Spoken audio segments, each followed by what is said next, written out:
Just give everybody another minute or two to get in. Hope everyone's had a good week. Yeah, Anything exciting happen for anyone? mediocre at best. No. So close to winning on Verdansk today. Hello. Hey, got second place. It was terrible. Big firefight down near Pomegranate West.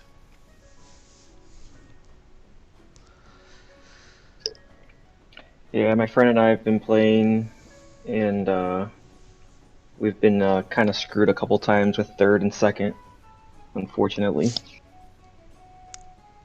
Is the way it goes sometimes. Let's see. Man, all I heard was a big firefight, and I got a little scared, but I understand that it's a game now. It is. It's called D&D. I'm back. Welcome back. I think we are just short Calarian. Ellis, I see your mic kicking in, but I don't hear you. Um, Oh, there it are you goes. sure? I hear you now. Oi. Hopefully, in the next week or two, I will have a nice surprise for everybody.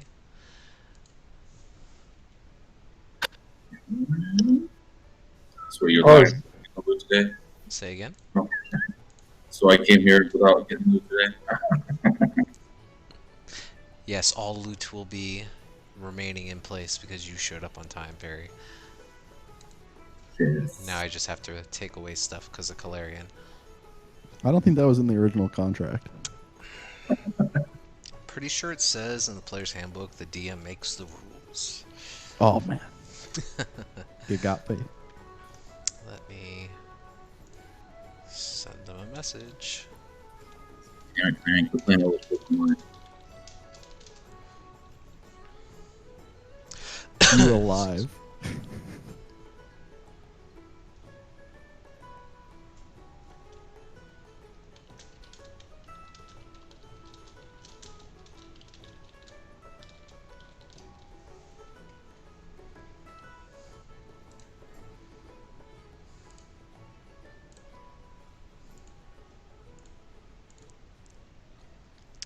Alright, well, I don't know where he's at, but hopefully he shows up.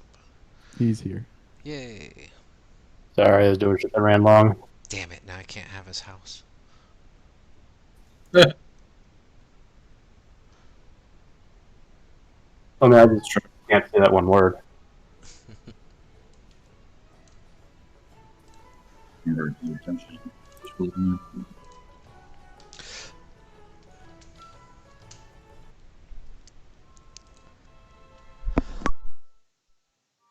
Excuse me. Okay, so, got everybody here. The last the group of you left off, you had been in a bit of a predicament as you were chasing an individual through the city streets of Waterdeep, having confronted a large group of devils within the city streets. Um, After causing quite a commotion within the city itself, you managed to place your hands upon the Stone of Glory, a surprising magical artifact that seems to be alive. Um, at which point you guys were arrested by the City Watch and placed under a trial of sorts to explain yourselves. Having spent a large majority of your time within a prison cell, Captain Staggett showed up and tried to beseech you guys to say that the magistrate presiding over your trial was corrupt, and that it best be to give him any objects of import and to abscond yourselves for a time until things would settle down within the city. Feeling something out of place, you guys didn't seem to trust him, and a fight ensued within the courthouse in the dock ward. With some clever thinking and some fast action, the group of you managed to slay what turned out to be an imposter in the form of Captain Staggett. More conversation was then had, and the Magister, now seeing that more ominous things were afoot, and having received word back from the Black Staff that you guys were indeed under her employ, you were released without charge, thankfully, and allowed to make your way back into the city. You then proceeded over to Blackstaff's tower and spoke to Vara herself to try to get a better sense of what this object was, and not wanting to dabble in its magics without someone practitioned nearby. Tossing the stone to Ellis, he took some time to meditate on this object, and then began to get a series of images and flashes throughout his mind, a story of sorts that explained the birth and creation of this artifact.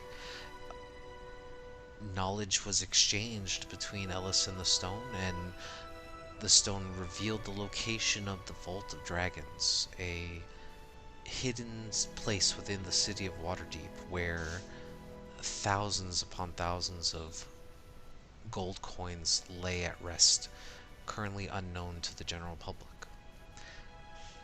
You proceeded back to the tavern for the evening to kind of gather your thoughts and contemplate what continued on to the next day. Some plans were made, and you all fell asleep that evening, and we awoke the next morning as the sun begins to shine through the dimly lit room of each of your interiors. The bustling sounds of the city streets begin to echo throughout the alley and around. What do you guys wish to do?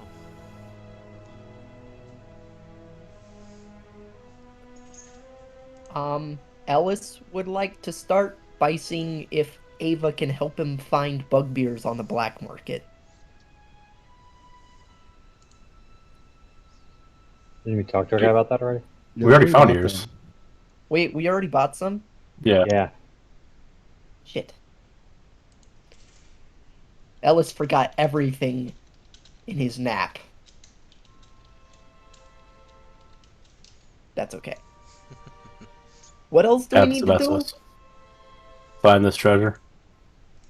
That's it? The rest of the stuff on the checklist is... We have the scale of a bronze dragon, Yep. the song called Beardy Face, and a pair of bugbear ears. We got, I got got all the that we need? ears, and someone I thought found the song. Yeah, Ava knows the song. So yes, we got everything. I think the only thing was it was still kind of a mystery as to where it was. It was in the tower, right? The wizard tower? Up in the... Yeah, Oh, not Elemental really. Tower.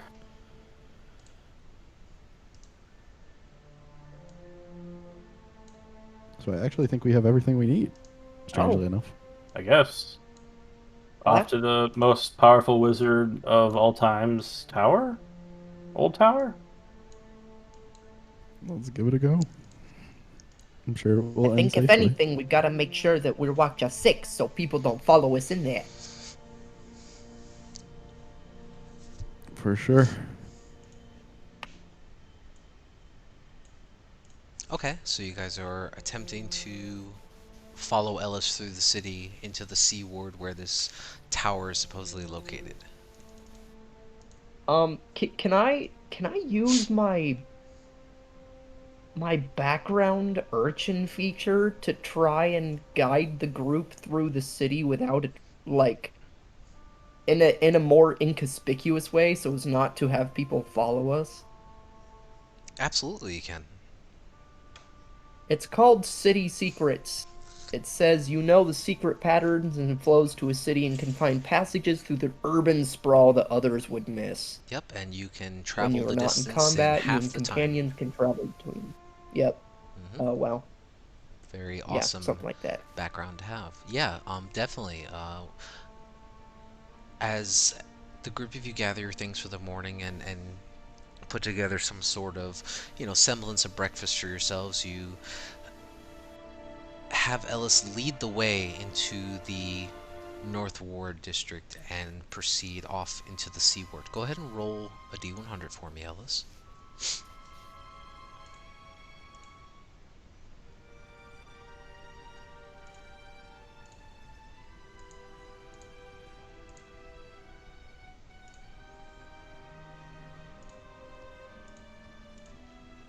Two.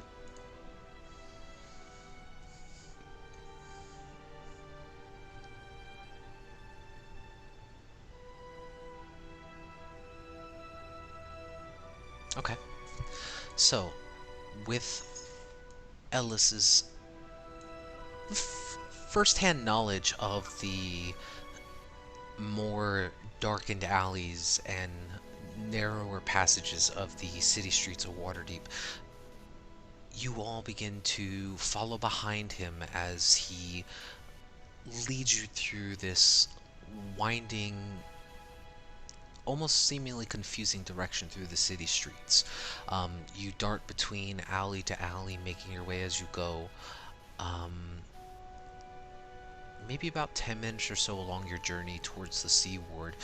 I guess what would stand out most to the group of you, especially you, Ellis, being up front, is that you kind of halt the group for a moment as you can see maybe about 100 or so feet ahead of you what appears to be 4 City Watch individuals. They're not looking at the group of you at the moment. You gather that they appear to be dragging a corpse or something across the ground, and you can hear a couple of them muttering and complaining to each other. Should we get involved in it?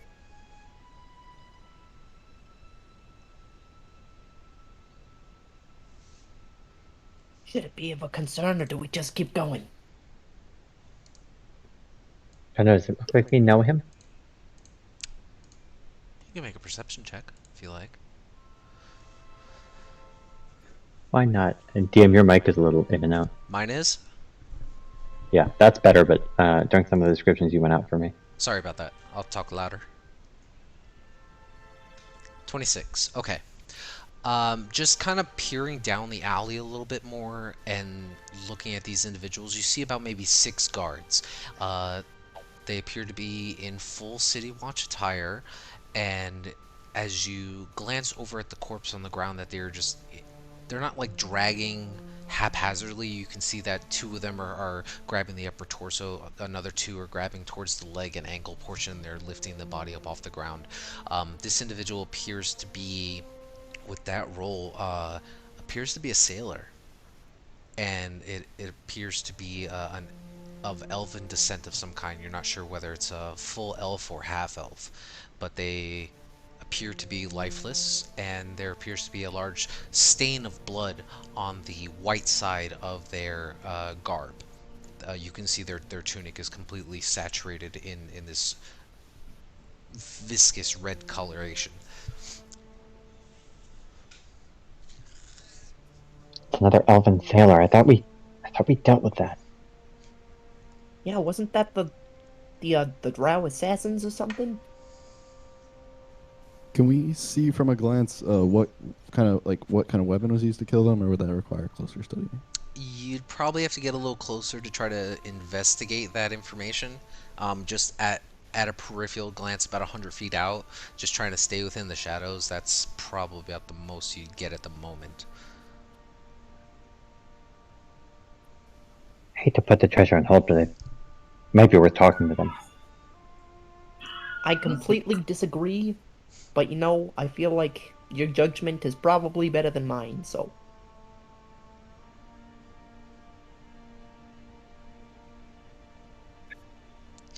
You can see now that they're slowly beginning to carry this body. They're not. It doesn't appear to be like this group of City Watch are hiding this corpse. They appear to be bringing it out into more of a larger open space. And as you guys kind of, you're going in that direction anyway, and you start weaving through the alleys a little bit more, just tailing behind them, you can see now that there appears to be a good chunk of a small neighboring street that is currently cordoned off.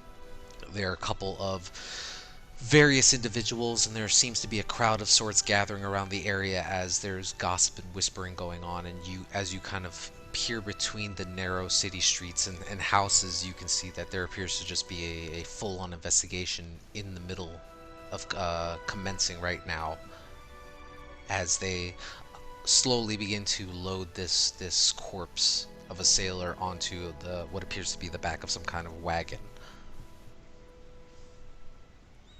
Could I like flutter my familiar over and just see if I can get a look at what killed this her? Sure. Are you trying to be stealthy about it?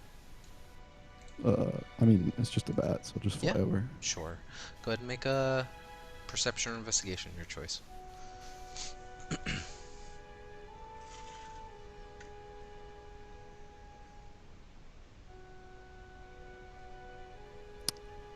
7. Okay.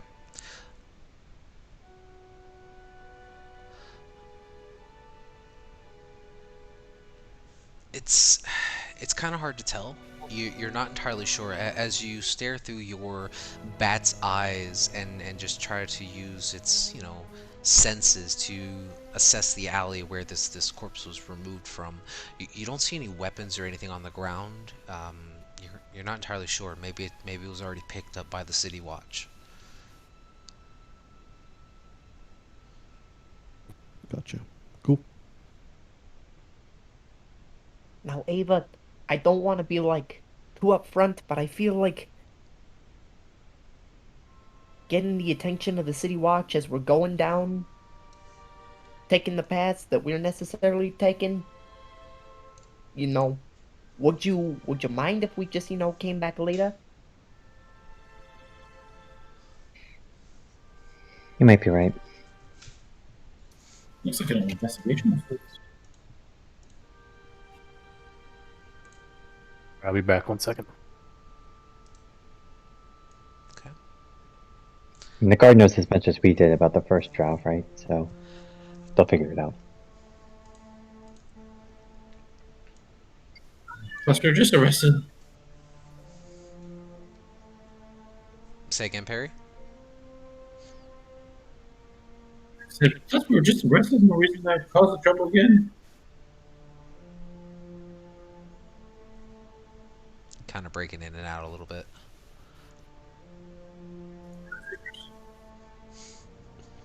So, are you guys trying to stop, or are you just trying to continue on?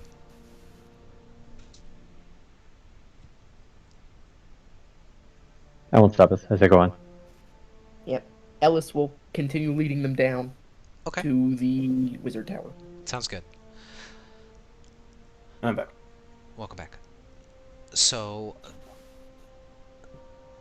leaving this supposed crime scene for the City Watch to handle, you veer left and continue to follow Ellis through another winding bit of city streets. Go ahead and roll me just one more D100.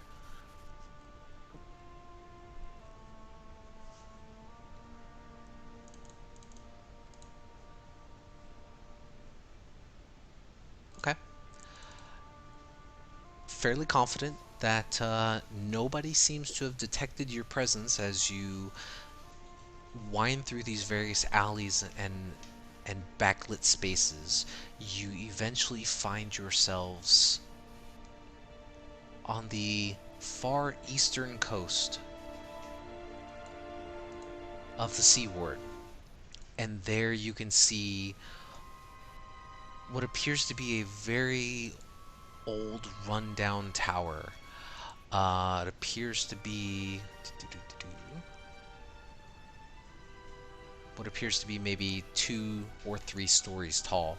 It just from a natural glance at this building, the brick and mortar that seems to hold it in place appears to be very dilapidated and crumbling in various bits. While portions of the roof are not necessarily like caved in, it appears to be extremely deteriorated.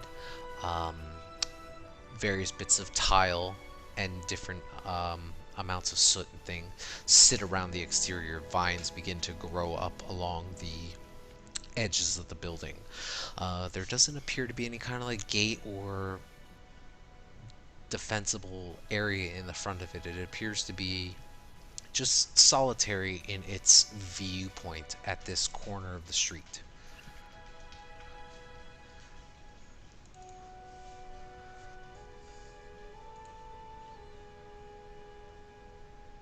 Does it look like, I know this is like weird to say, does it look like a haunted house that people might enjoy exploring?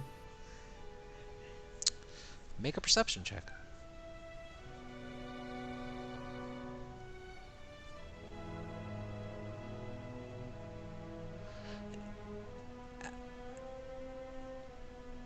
Standing there, looking out, maybe about 40, 50 feet or so from the building, and just kind of looking at the city street and the neighboring people that walk by, um, you don't get any like curious glances from passerby. The house itself doesn't give off any semblance of anything peculiar or interesting. It just seems to be a little out of place with it being so run down, especially with it being in the C Ward, as the majority of the buildings in the C Ward are very well kept and maintained. Hmm.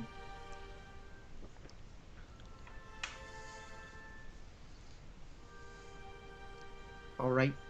Well, if Ellis is gonna go in, he would like to try and see if is there any way where they could like get into this tower or abode with as little public eye as possible?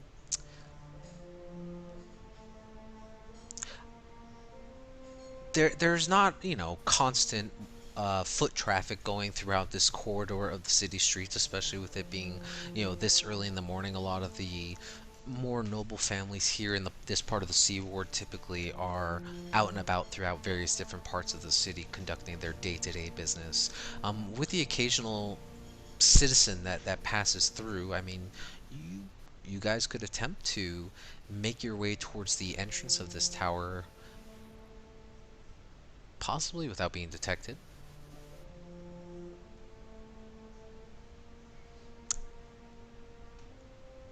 Ellis would like to try and do that. Absolutely. But you want to try stealth? That's what I was leaning towards, but I didn't know if it was. And it doesn't Nothing's hurt moved to try. unbecoming of you.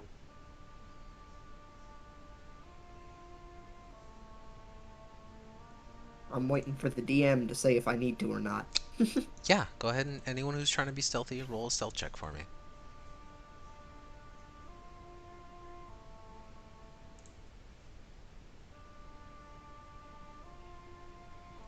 Why not? It'd be nice not to be followed. Nice roll. Mine was a poor roll. Perry, your Oh, rolls whisper. are being whispered. Whisper. Yeah, that's weird. It might have been because I was messing with your sheet. But I crit twice, so that's pretty hilarious. You sure did. Sure. Okay. I'll screenshot that shit if I have to. So as stealthily as the group of you can be, you wait for a lull within the passerby of the city, and you dart across the city street and then try to rush up towards the main outer door of this building. You can see that there's a small, like, tiny looking, like, peephole within a closed iron shutter right at the front of this door. You can see that there appears to be a couple rotting tapestries that adorn the exterior walls, and then there appears to be a lot of worn-in indentation of like some kind of pathway as you broach up to this door. But relatively seeming unnoticed, you are able to make your way towards the entranceway.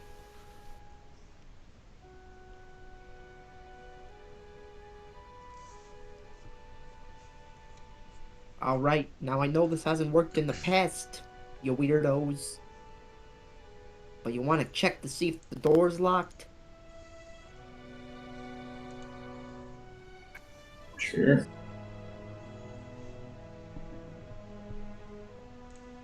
Okay. Who wants to do that? Ava will check to see if the door's locked. Go for it. Perception or investigation, your choice.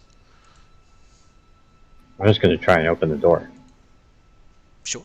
Yeah, as you place your hand upon the small greenish brass-colored door, you slowly begin to turn it. It turns freely. It is not locked, and it can be opened. It's unlocked. Feels like that should be a bad sign. The Blackstaff did mention he tried to make it safe when he wasn't around. Or something to that effect. Oh, good truth, I Ellen. guess. No offense, but would you trust a wizard? Probably not. I mean, we kind of have one. Well, I guess we'll see what happens. Do you know where in the building we're trying to go, Ellis? Hold up. Da-da-da-da-da-da.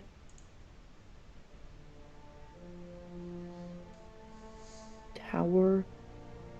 Where's left was? Remember, there was a secret chamber that leads to the burial ground. The dwarven burial ground. I can't. That's a great question, DM. Do I remember seeing? You would remember that Okay. within the tower, you would notice that there is supposedly on the lower floor, the cellar floor of this building, what appears to be some sort of secret chamber that leads further down into the vault itself. Yep, we're this, I don't know if it's necessarily a metaphor or not, but we're going into the sewers. Why? Why is it Again? always the sewers? We're just going down. Here, follow me. Okay, and as you push the door open, what you see before you is a grand opening vestibule of sorts, like a foyer. More mud and caked on dirt strews the floor across. You can see that there are actually torchlights that are currently burning on the left and the right side of you as you open up this door. You can see that there are a couple of other tapestries similar to the ones outside. And while these ones don't be as battered from the weather and elements, they still appear to be moth-eaten in places. You can see directly opposite you, about maybe 15 feet ahead, is another door.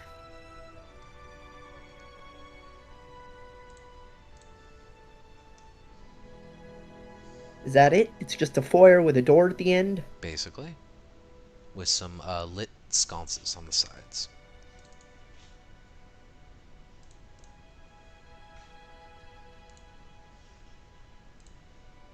All right. I will go to the next door. Okay. Just gonna open up. Yep. Alright, so as you just proceed across the center of this foyer, you grasp onto the next handle, and as you push open this wooden door, the first thing you see is a number of individuals that are currently standing in a small semicircle around what appears to be a human female that is just kind of wearing this beautiful looking garb and very formal looking attire, and then you can see that there are three other individuals standing around her. One appears to be another female human. You can see that there's a shorter gnome of female heritage, and then you can see that there beside this gnome stands a little bit taller a male dwarf. and they were currently in the midst of speaking with this human woman in the center. And as you open up the door, they all kind of stop and turn to you and look, and you can see the human female that was being addressed. She looks over to you and she says, "Oh my, it appears I have some unexpected guests. Welcome. How can I?" Sorry, am I late for the cult meeting? You see there's a look of confusion between the four of them, and you can see now as you're kind of stepping further into the chamber that there appear to be um, three or four what appear to be like guards or some sort, wearing fine leathers and carrying a sword on their side each. They just kind of appear to be like leaning back against the wall and just kind of looking in your direction. And for a moment, some of them go to like grab onto the swords, but then you can see that this more prominent looking human figure, she stops and she just waves off the guards for a moment. She says, "Oh, no cult meeting going on here. This is my new residence. Who are you? Come in, please." My name's Ellis. I like I like digging into, weird broken down places. And this was pretty broken down, even in the middle of the Sea Ward.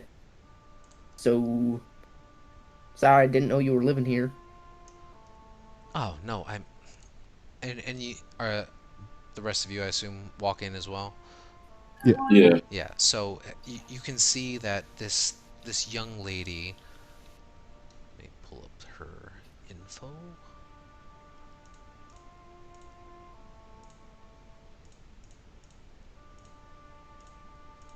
Because apparently, where did it go?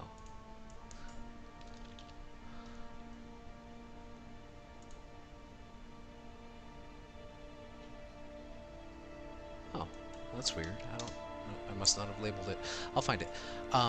You can see that this young lady, she sees the group of you as you enter into this chamber, and for a moment she is a little more startled by the large number of you.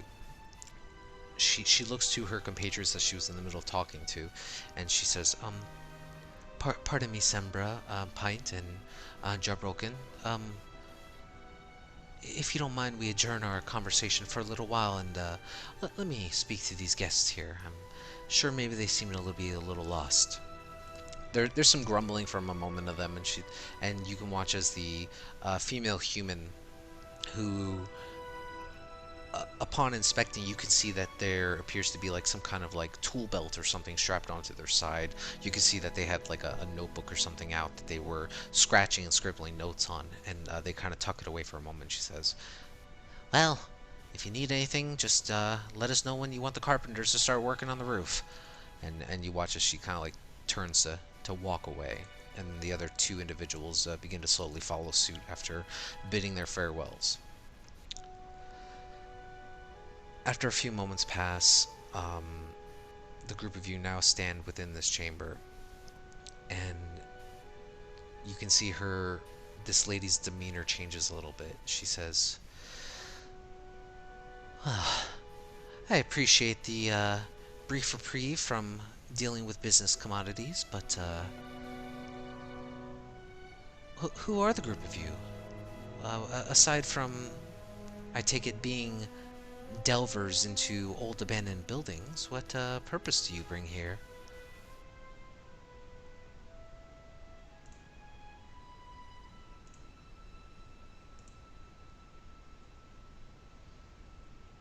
Don't look at me, that's all I was interested in.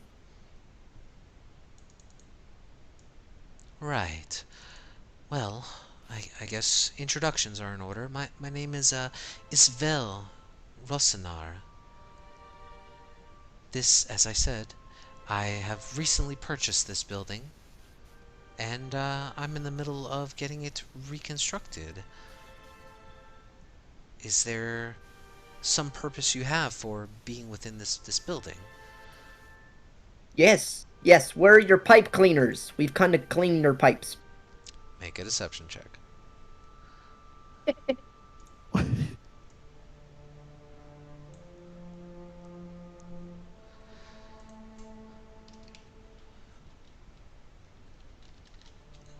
second.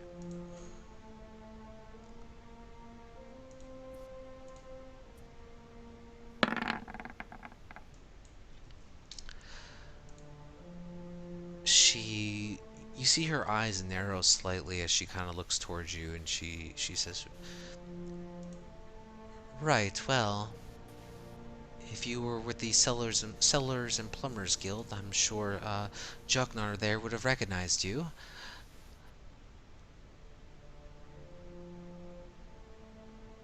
What are you really doing here?" Sorry to be difficult, but you said you purchased this place? Yes, this building's been abandoned for a few centuries now. I thought it be a good investment for my family to possibly restore it to its former glory. Possibly we have the wrong centuries-old abandoned building, but do you know who lived here before you? She kind of leans back and thinks for a moment.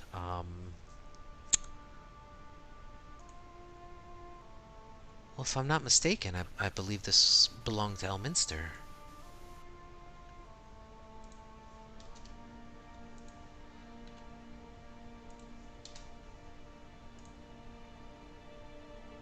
But No, we have the right centuries-old building. Yeah.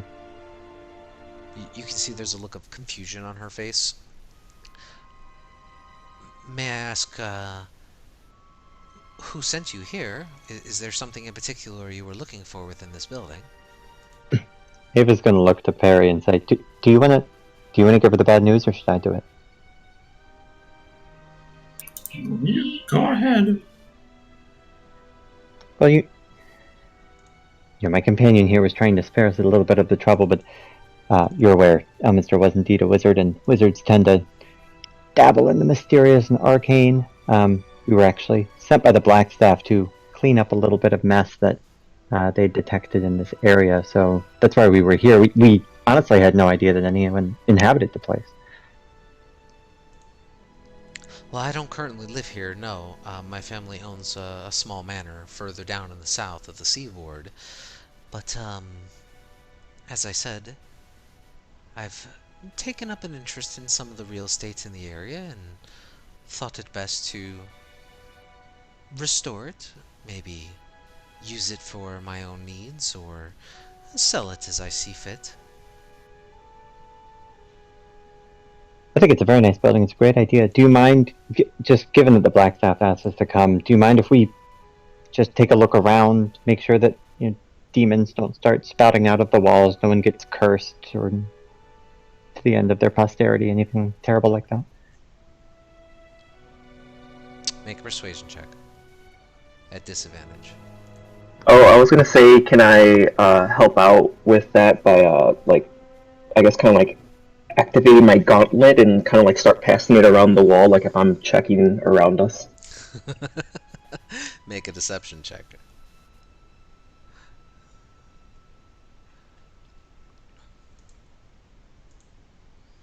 Me or Eva? You, Tizio, make a deception check. Eva, you Oh. make a persuasion check at disadvantage. You gather that from your guys' passive insight that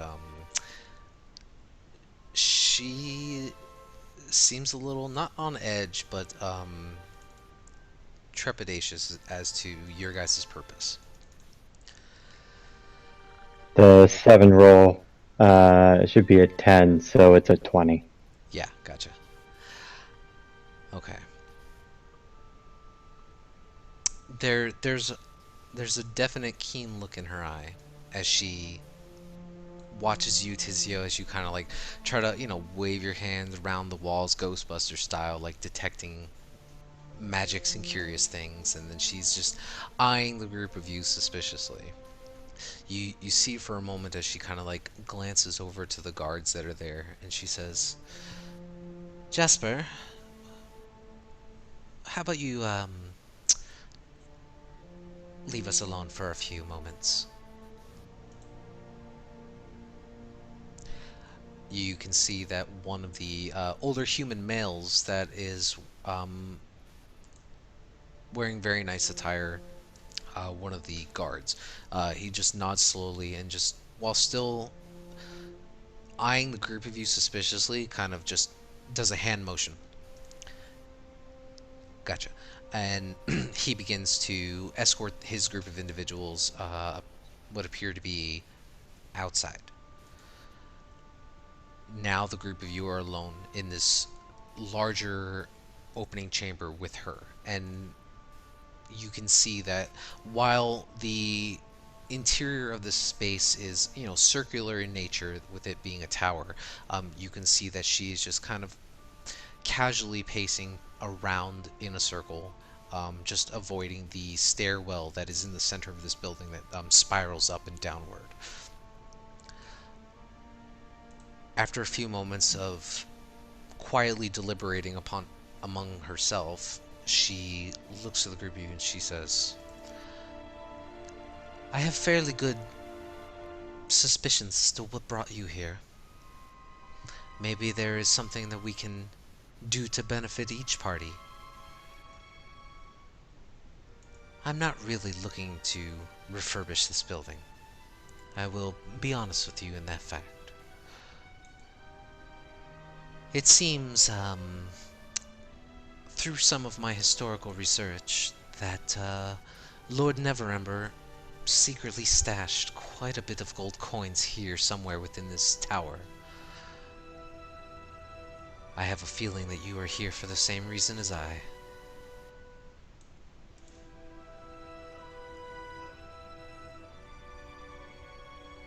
Yes, you got us. Say again, Perry. I said, yes, you got us. I thought that might be the case. Well,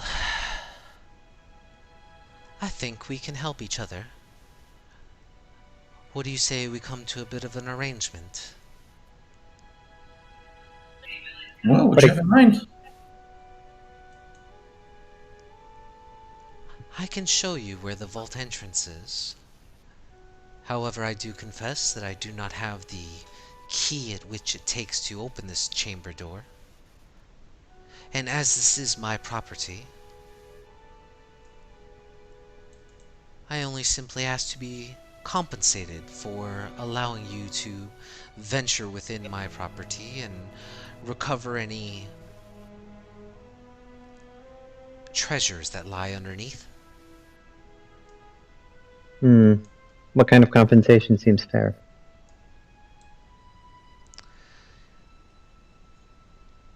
With, I would say, your passive insight, Eva. Yeah, and Perry, you both kind of notice the not like a dubious smirk, but like a oh, I couldn't wait for you to ask kind of like glow to her face as her lips slowly begin to, curl up on the side. She takes a long pause before answering, and then she says, "Well, I think it only fair that at least half of the treasure belongs to me, as this is my building." We bore all the risk in figuring out how to open the vault, and without us, I think we can confidently say that you don't have a prayer of getting that thing open. And I can think and certainly say that you have no right to be on my property without my permission. What if we killed you first? Oof. I'm gonna kind of stop Ellis there, like kind of like put my hand in front of him. I think what he meant was, if someone came over to my house unannounced and walked in and so forth, I'd be pretty upset. But you have not been. Do you have the deed to this property? You watch as she reaches within her robe, and she withdraws a long piece of parchment, and she unfurls it, holding it out in front of you. And sure enough, it does say that, in short, to surmise that she has purchased in full this property, very similar to the deed that you guys have from when you went to the magister's office, and it is stamped with the watercress seal. I was gonna say, can I guess an investigate or whatever it is to make sure it's not like a forgery? Yeah, go ahead and roll an investigation check. While he's looking at the deed, Abe is gonna try and pitch back, and she's like, "Look, there's Tizio. Is that in order?"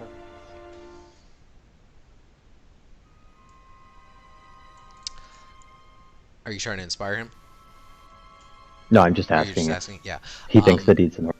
absolutely.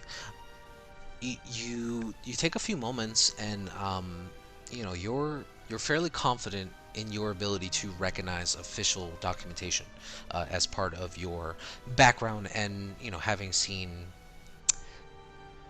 your parents dealing with a lot of official business. This appears to be genuine. And you watch as Isabel, she reaches forward and takes the scroll back from your hand, begins to roll it back up and slide it into her robe once more. It seems we are at a bit of an impasse. But Look. certainly, you can threaten me with my life. However, you'll never see the light of day should I fail. Should I fall, excuse me. Look, that misunderstanding. So, we put our lives on the line multiple times, almost died, in order to get the information to unlock the vault. You bought this place, we respect that. There's 6 of us, there's 1 of you. You can have twice as much as us. Get a quarter, we'll take the other 3 quarters, split it amongst us. You still come out ahead. DM, would we know if, like, if we got, like, I guess the local government or something like that involved or something, that this place can be, like, confiscated or taken away from her? Essentially kind of bringing that up of, hey, if we say something, like, you don't get anything and neither do we, or something. Right, Like right. you can lose this. I mean, do you want to offer that to her? Is that what you're trying to do? Well, I was just gonna say, is that something that does happen? I But mean, with your guys' position and the people that you know, you could probably influence something like that to that effect. But, you guys probably would not be the ones investigating this chamber. If it gets confiscated by the City Watch, then I can only imagine, and you would only imagine, that the government would be in full control of this space. and is that something the black staff can also do? I guess that'd be more a question I'd ask Talum. Kind of bring that up to him if he knew. Well, you would know that the black staff does not have that kind of authority. Okay. This would be directly like the open lord would have to directly get involved, and then the government would basically be taking over that space, and that would tie up things into a legal dispute that could take an indefinite amount of time.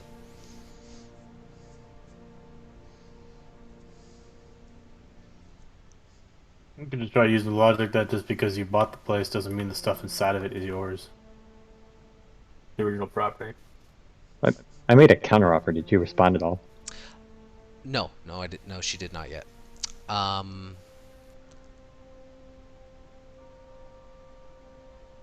She would pause and think for a moment about you offering a quarter of it, you said? Yeah, a quarter for her, so she gets twice as much as any individual one of us would.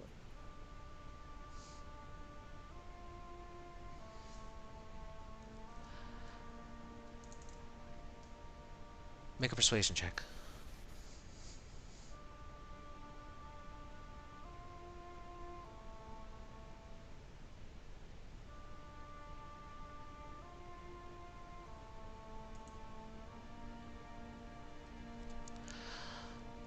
Alright, fine. I accept your proposal. I can show you the chamber where the leads down into the vault, but I will accompany you.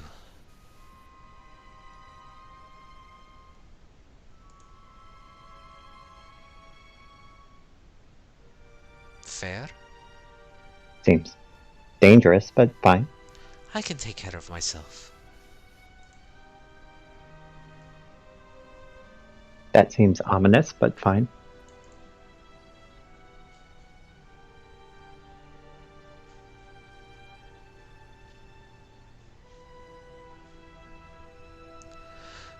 Well, and you watch as she reaches her hand out to you, Eva.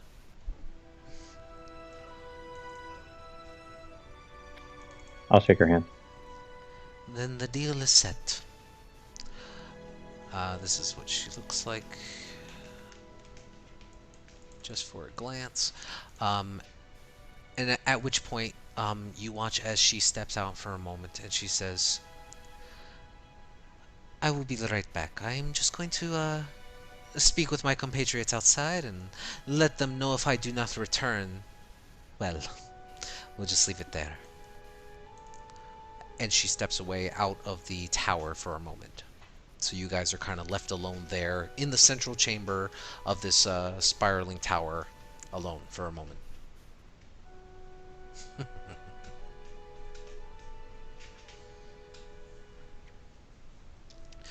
She comes back about maybe 2 minutes later, and you can see now she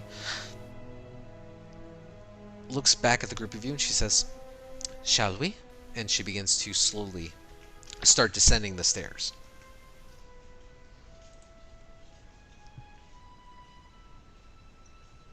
I'll follow. Okay.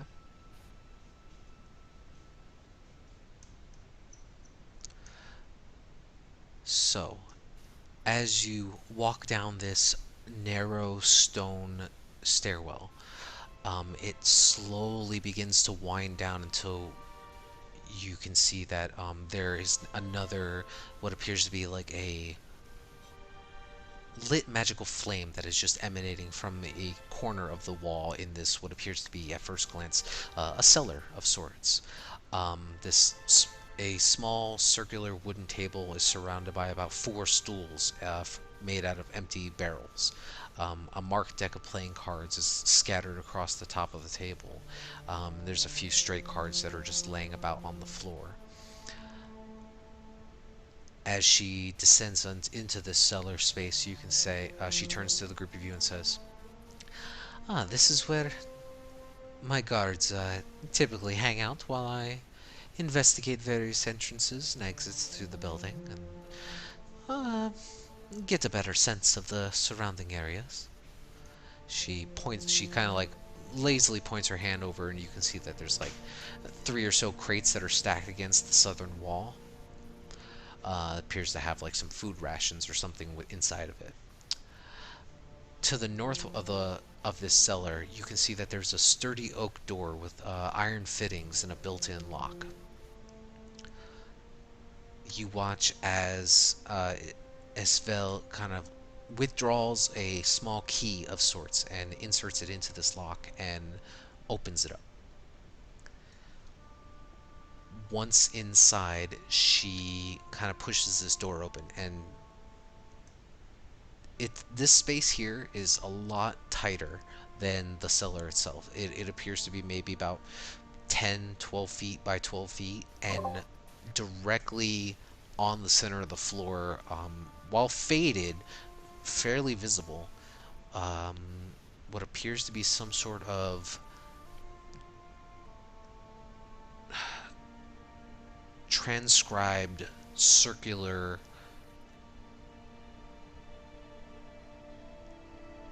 for lack of a better term, circular magical presence on the floor.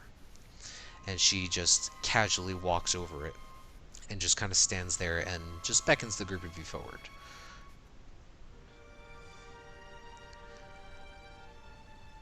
I would say Talum, you could probably, anyone who's trained in Arcana can obviously make an Arcana check. Okay, on it.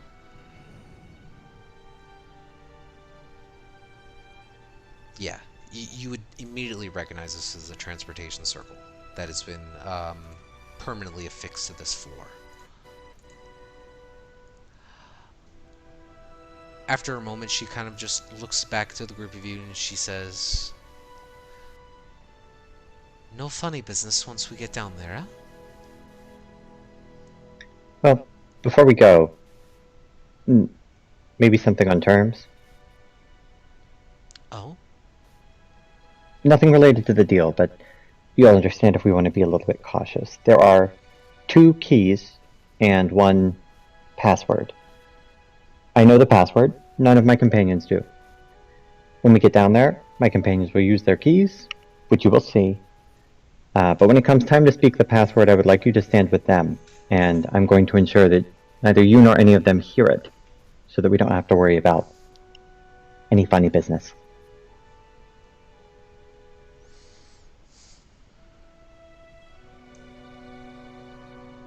She, while looking at you, she just she'll nod at you, but you get the sense that there's a bit of tension within the glare that she gives you.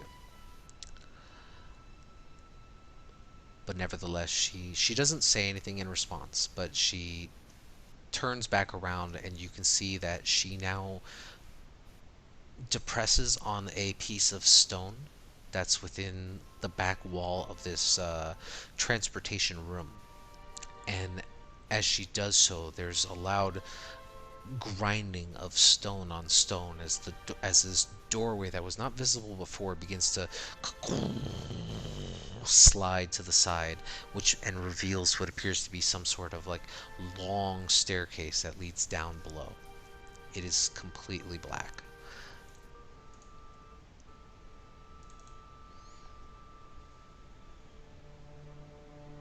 Well, shall we be on our way? Just real quick, can I scribble down the runes of the teleportation circle? So with that roll, I mean, you would know that this is an anchor point. It is not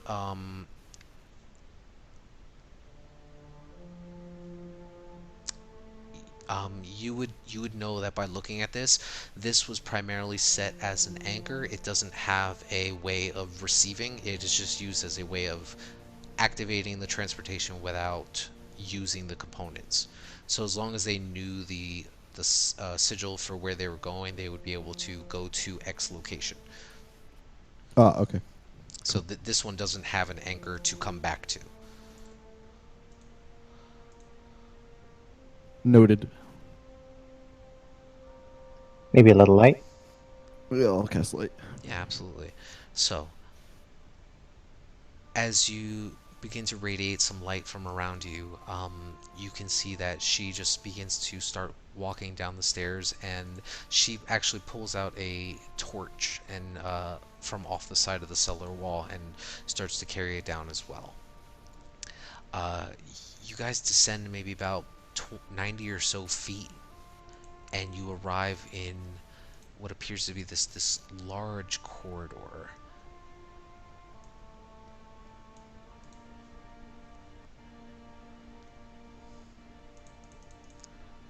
This is a large map, so you'll probably have to go down to the bottom left corner.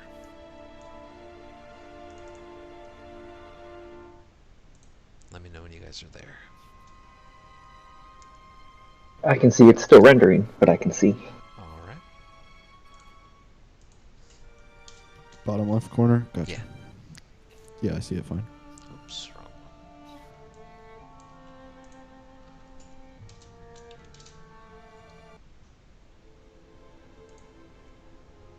one. Okay.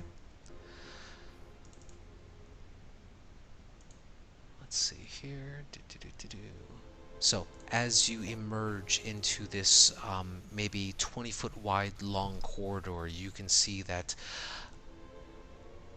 the ceiling itself appears to be maybe 20 feet high or so, and with it being about 20 foot wide. Um, you see out before the group of you, up ahead, what appears to be these 2 large doors that have no handles and no hinges. And with the light casting out onto it, you can see that there is writing on it. And would appear to be some kind of runes that, well, do any of you speak Dwarvish? Welcome back, Perry. I believe Perry does. 1 second, let me double check. Yeah, same here. I thought I did. Give me one moment.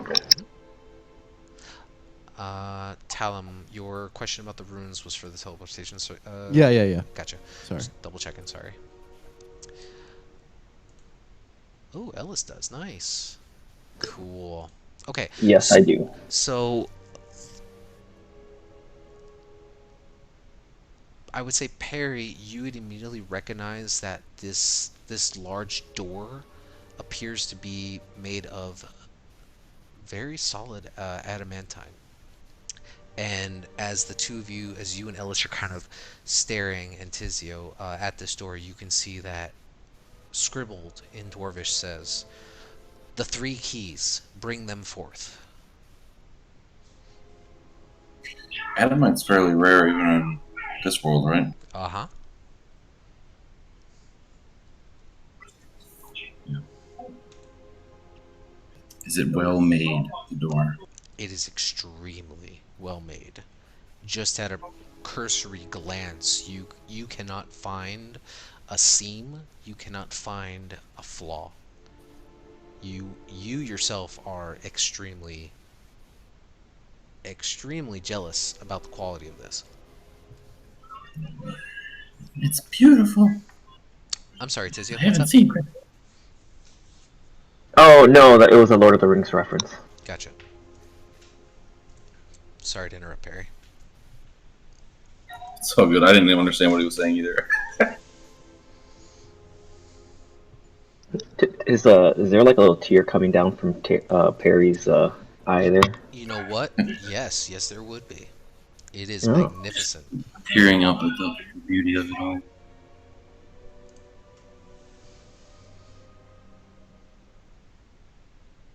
So, as you stand within this vault corridor, what do you guys do? Well, keys first.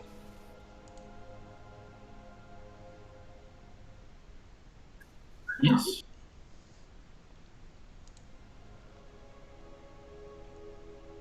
Okay. Which key are you presenting?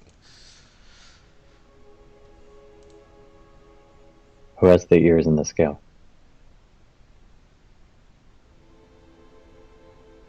I will pull them out of the bag of holding that they are definitely inside of. Boy, would it be embarrassing if we showed up without them. I forgot them on my dresser. Okay. So, Yeah, I left my keys in my other jacket, and you guys are maybe about 15, 20 or so feet from the doorway itself, and you pull out the large bronze dragon scale and the rather dried and very squishy looking fuzzy pair of bugbear ears. You have them in your hands. does the door do anything? No, not at the moment. All right, maybe I have to hold them. Abel will reach out a hand. Okay, yeah. Do you take the objects from Talum? Yeah, I'll take both and walk a little closer to the door. Okay, how close do you get? That sounds like a trick question. I'll get within 5 feet. I'll move that. Okay, cool.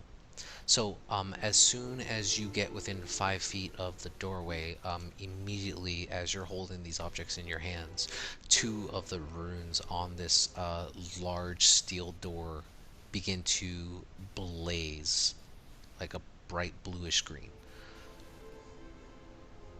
I'm trying to move my token, but Roll20 does not want me to do that. Let me make sure I didn't lock you down. I can move mine. Yeah, you have control of it. Might have to refresh it. But I'll drag you up there. There's no grid though, so you have There to use is your no mouse. grid. You can't use the arrow keys. Oh, that might have been it. I was trying to use the arrow key. Gotcha. Sorry, I should have mentioned that. This map did not want to map well. Yeah, roll 20 is just really laggy for me. I'll restart it after we do. Okay. Okay. She's going to turn around and kind of motion with her hand for everyone to step back and say, little bit of space, please. Especially you, miss. Ava, you want to do the thing where we can't hear? Yes, that's what I'm going to do. She's going to message Ellis and say, make sure she doesn't move closer to me. And then she will cast silence far back enough that it doesn't hit her, but it catches all of them like well within it, so that even if our friend were to try to lunge forward, we'd have a little bit of a warning. Okay, so you're trying to encompass the party with it to include her or not? Yes, Okay, yeah. I definitely want her, but not Ava in the sound, because if Ava's in the sound, she can't sing anything. Yeah, of course. Yeah, so you're just trying to do it like right in a bubble around them. I gotcha. Okay. And you all watch as this faint arcane dome slowly begins to apparate around the group of you, and you can see now that this woman, Isabel, she kind of like crosses her arms impatiently, and she starts tapping her foot, but then the foot begins to make no sound, and she kind of looks down, and then looks back over to you. Right, and Ava will turn around and she will sing a song that no one else will hear. But you said you cast silence? Yep. Doesn't that just... It doesn't deafen, that just makes it so you can't talk. Mm-hmm. Sound doesn't travel through the area that's affected, so you wouldn't hear anything from the outside. Okay. Can be created within or passed through. Yeah. Different than how I remember it, but okay. I will post it is a very humorous song. I will post the lyrics now in the chat since I'm not singing them out loud. Aww. Immersion ruined. You didn't think I could come up with a storyline reason not to sing. So, after maybe about 2 or so minutes, you all can see Eva. She begins to pull out. Are you just singing it, or are you playing it with an instrument? I guess we'll pull out I'll pull out like the lute and strum a little with it. Okay. You all stand there and watch as Eva begins to play on her violin. She begins to start swaying back and forth, and it's peculiar to watch as none of you can hear anything that's going on, but you can see her singing. After a minute or two of this happens, and you watch as with a flourish, she finishes her whatever she was doing. The third rune in the center of this doorway also begins to blaze with this bright bluish green energy, and you now see before you, Eva, as the doorway immediately begins to start retracting and opening up. And that is where we will take a quick break.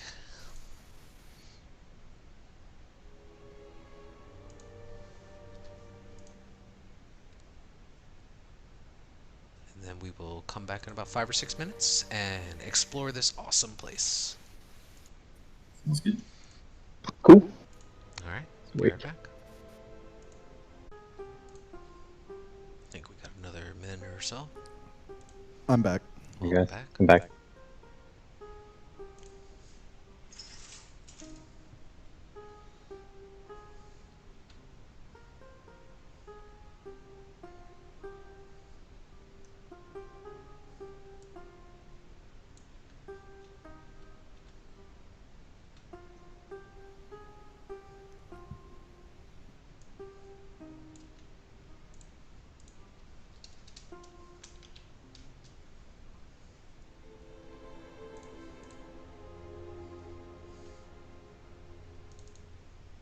Alright. So do we have everybody? Perry?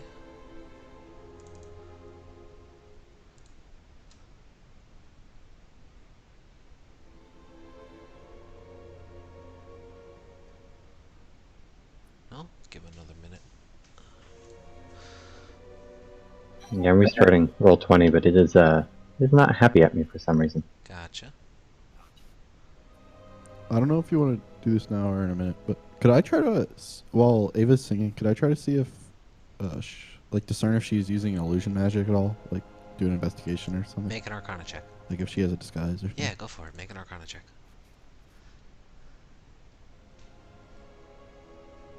Okay. Um, kind of taking a look at her appearance, to the best you can tell, she does not appear to be doing anything that seems to be, any form of arcane magic concealing her appearance. You can see, she's holding a torch in one hand and just kind of quietly standing there, rather impatient, it seems. But go ahead and make a history check, anyone who's proficient.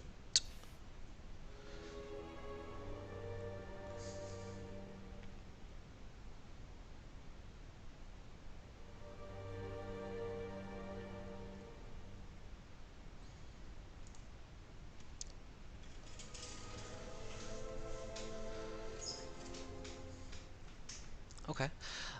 Uh, the longer you guys stand there, and I'm sure Calarian will do a history check as well. The name Rosnars, it starts to like ring a bell in your mind, Tizio, and you kind of remember like Rosnars, that, and you start recalling that seems to be a name of one of the noble families within Waterdeep. Um, you know that they're extremely wealthy landowners and mostly known in part for their vineyards in the countrysides of Alm.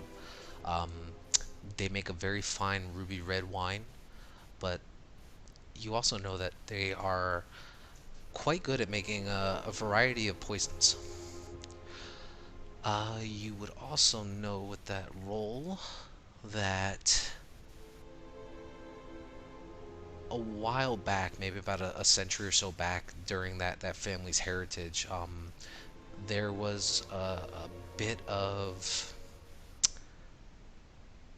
shall we say, tension between the Waterdavian city and the Rosnar family, as they were kind of shunned out for a time because they were convicted of slavery. But ever since they returned, they've lost a lot of respect that they once had.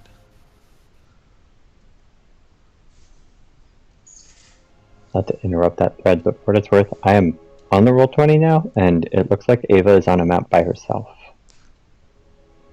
Interesting. You don't see your allies at all? No.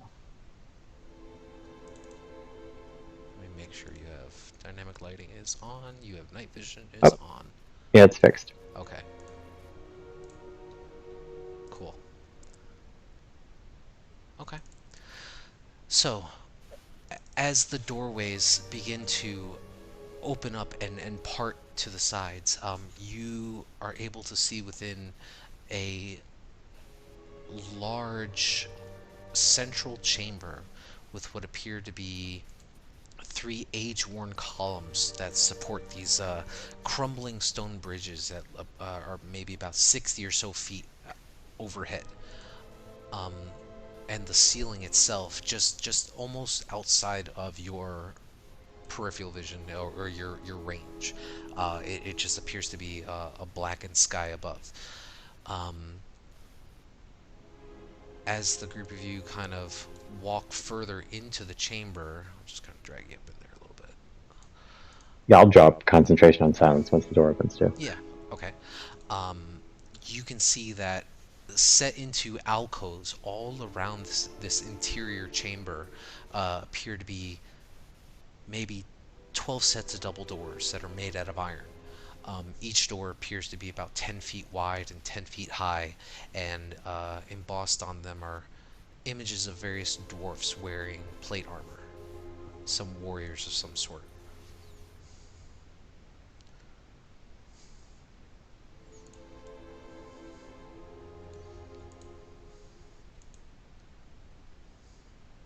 Hold up, can we stop right here really quick?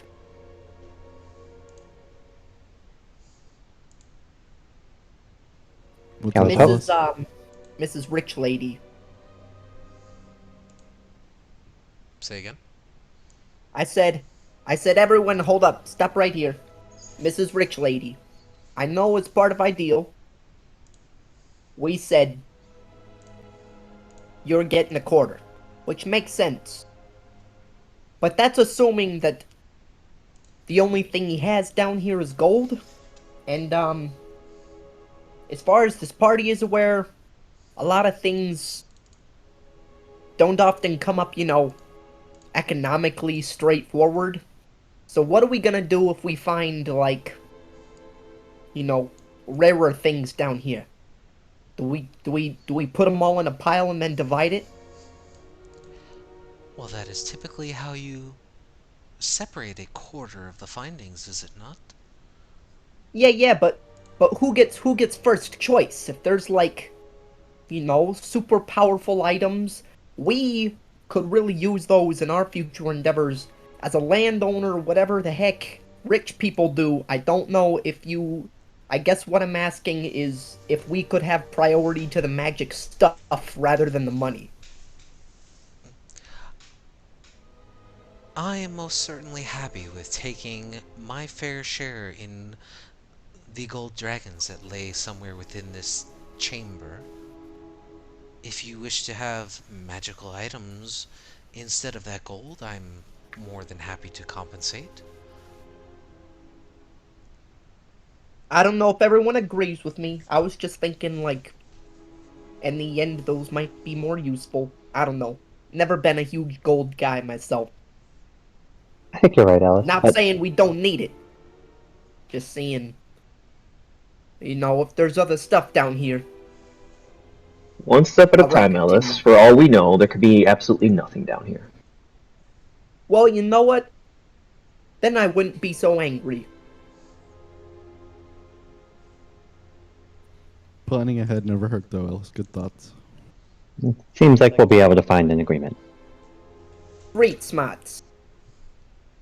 So, yes. Do I notice that, like, if she has like a wedding band or anything like that on her? Make a perception check. And I apologize, my rolls have been showing up. Oh, all right, never mind. They've been showing up like really laggy. Tizzy was thinking this lady's rich. Perry Good time to get in. probably allow you to re-roll that. Okay. Yeah, sorry, I'm writing another email.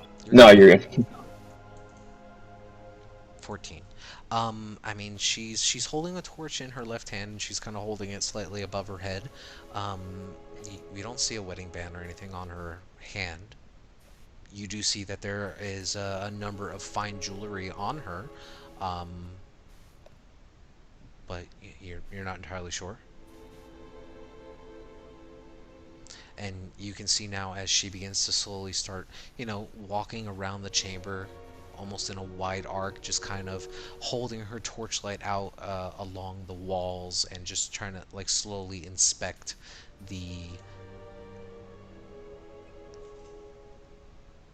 dwarven engravings on these stones. You can see the large amounts of dust and debris that are scattered throughout this chamber.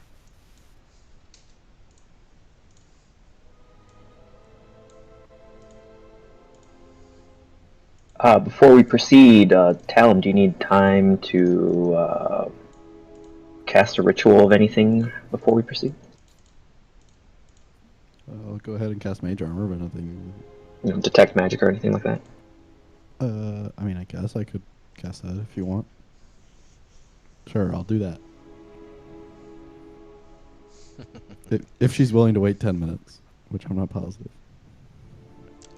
I mean, as you sit down and begin to start, ritually casting your spell, she just seems to be wandering off on her own, just kind of traversing around, just looking as best she can. After a few moments, she'll kind of like, if you're all just kind of congregating, waiting for Talum, she's just going to kind of look back at you and says, I thought you were here to investigate this treasure, not sit idle. He needs a lot of rest. Yep, we should pick a door. I'm going through this one. Okay. As you approach one of the large, like 10-foot doors, just you clearly see that this emblazoned like dwarven warrior just standing tall and at the ready, just intricately carved on the door. And as you kind of grab onto the handles and begin to pull, um, you are pulling and pulling with all of your might. It does not seem to budge. Go ahead and make a strength check.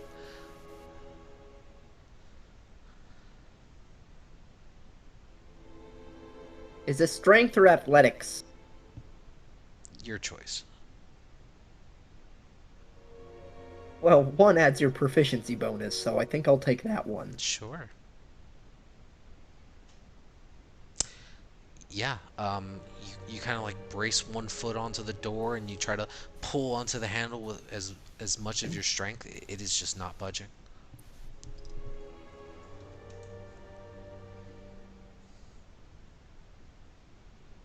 Hey guys, it's a tough door to budge.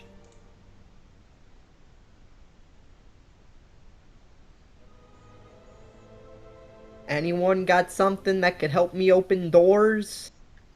Is there a keyhole? Are there runes like the first door? Is there anything written on it? Make an Anything other than the investigation check. relief? I don't know, I don't check for keyholes. 7. I found the door. You don't see anything that would keep it restrained or locked. It just appears to be a door within an alcove. Yeah, it's beautiful though.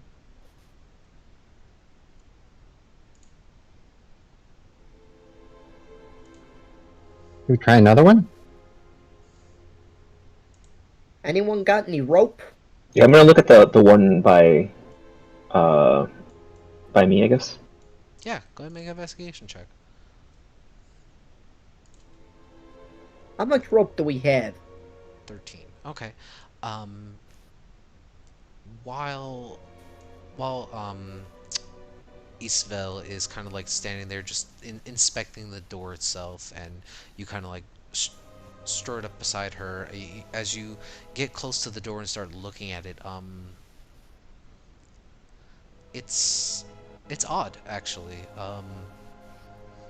The door, while it looks like a door, you don't see any hinges. You don't see anything that would give the normal mechanics of a doorway. Like you get almost the impression that it is a door that doesn't move.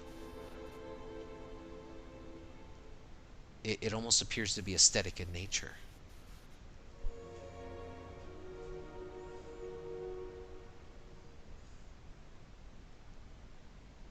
So possibly some of these doors are fakes. Is what I'm getting, I guess. Yeah, that would be a good assessment.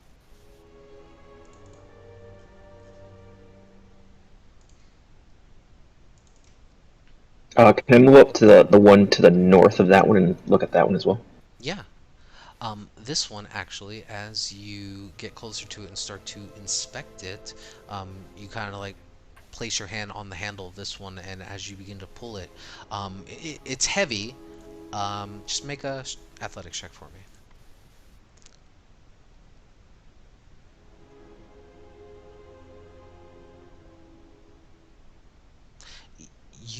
You can visibly see that there are hinges on this door, and it appears to slightly budge, but you're just having a hard time pulling it because it's a 10-foot iron door.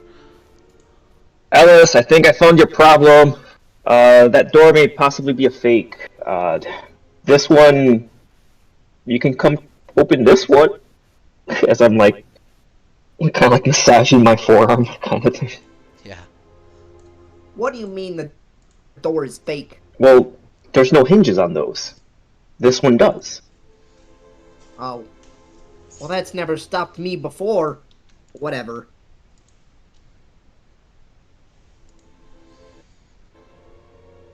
Uh, can someone use the help action? Yeah, I have some rope. We can, I guess, like we can tie it around one of the doors and try to pull it together.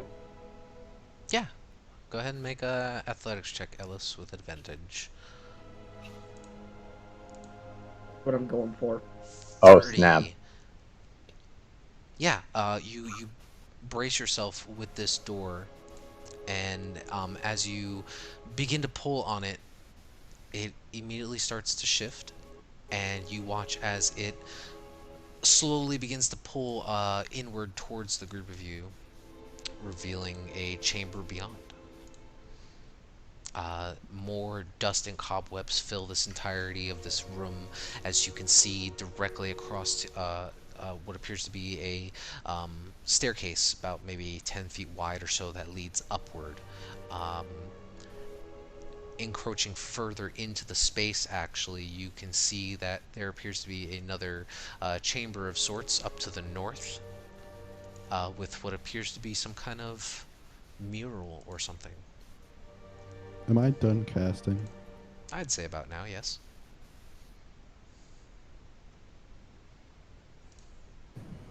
All right, smart people, lead the way. Do I see anything interesting as I walk over here? As you're walking through this first larger central chamber, no, nothing's picking up your attention. Other than, the obvious magical items that the group of you possess. Anything on the lady? Hmm. She starts to glow. No, nothing magical in nature seems to emanate from her. Cool. You watch as she expectantly just kind of enters into the chamber. She says, "Well, come on now." Begins to start following in behind Eva. You said there was a mural. There is a very large mural. Hard to tell from if you guys are just standing in this chamber. It's hard to tell how the scope of it, but it appears to be quite large to the north. It appears to go from floor to ceiling. Is it northwest? Like, is it over by Ava? Or Yes, is it north, like this like way? where the ping is. Gotcha.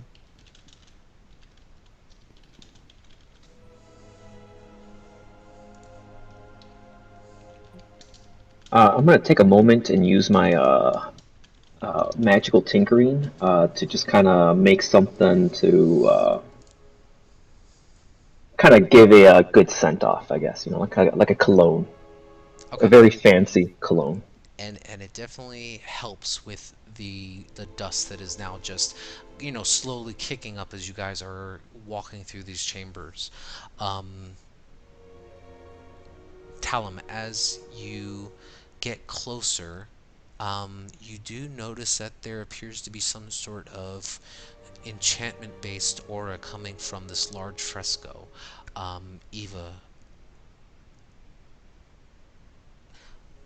while you are walking closer and seeing this large mural, let's see here. Where's it at? I just read it. Looking at this large fresco, it takes up the entirety of the northern and eastern wall, or western wall, and it depicts this large encompassing battle of what appear to be like dwarves and some sort of giants of some sort. It's extremely enthralling, and it is extremely beautiful.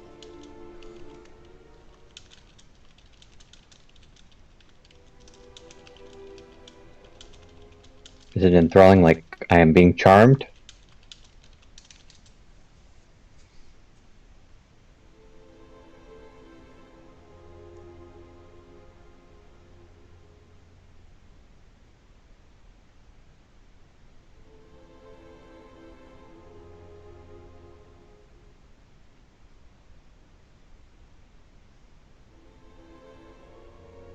This is concerning. Let me check. Hey, the rest of you might not want to come over here. There's some weird magic stuff's going on. I'm gonna put my hand across Isvel. Is that how you pronounce it? Probably listen to him. Well, roll again then, Eva. I'm sorry. What was that? I was telling Eva to roll again. You want me to roll again? Or you want to just Oh take no, that? no, you're right. You're right. The 17's fine. Okay, no, yeah, it is a very beautiful reenactment of some very bloody battle between what appears to be dwarves and some sort of giant.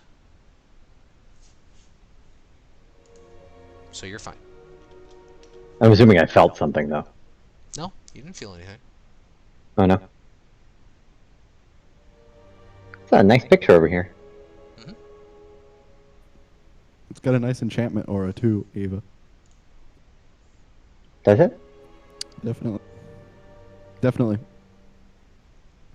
Let's see. So yeah, so the western side of the wall, as you guys are getting closer to it, you can make a history check if you like.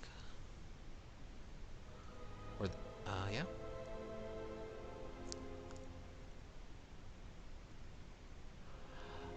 So does this mural just in the top left room, or does it like span like the walls of the western area? It is only in this the top left area here.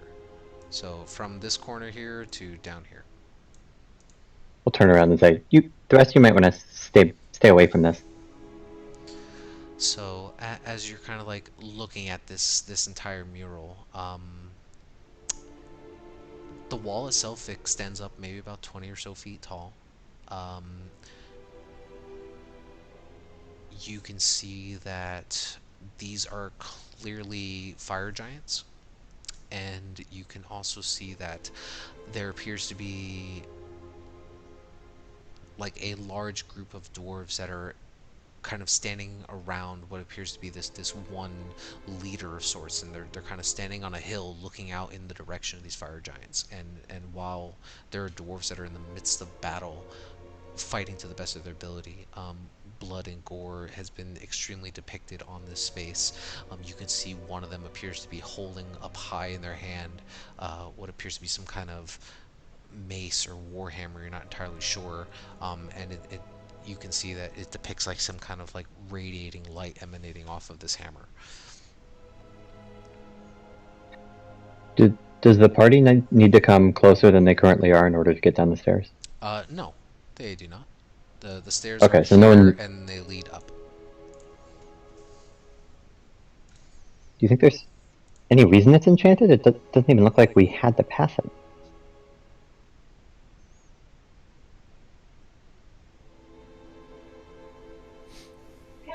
Maybe it's an illusion. You often enchant things to protect something, so Maybe it's an illusion. Can I get a little bit closer and give it a look? Yeah, you certainly can. As you get closer up to the mural, and you go ahead and make a investigation check. Yeah, nice roll. Um, you take a moment inspecting as much as you can of the large mural in front of you. And Ellis, are you walking closer to it, or?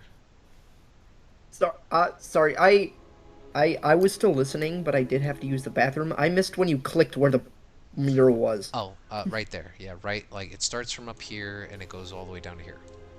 Yeah, and Oh.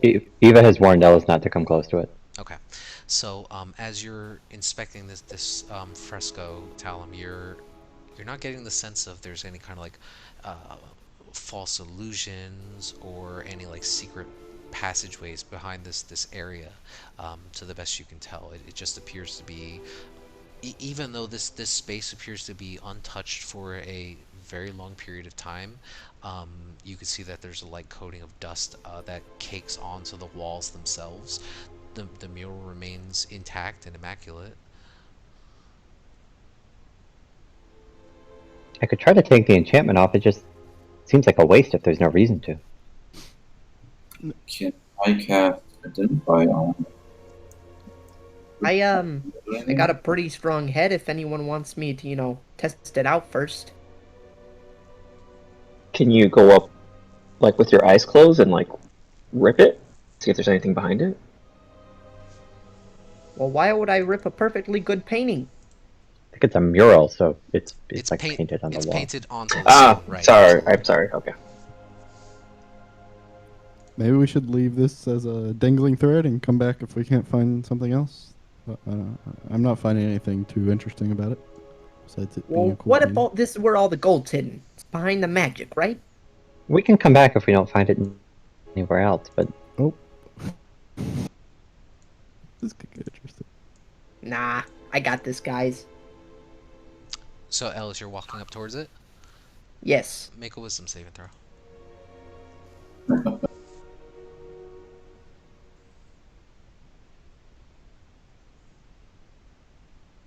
Oh.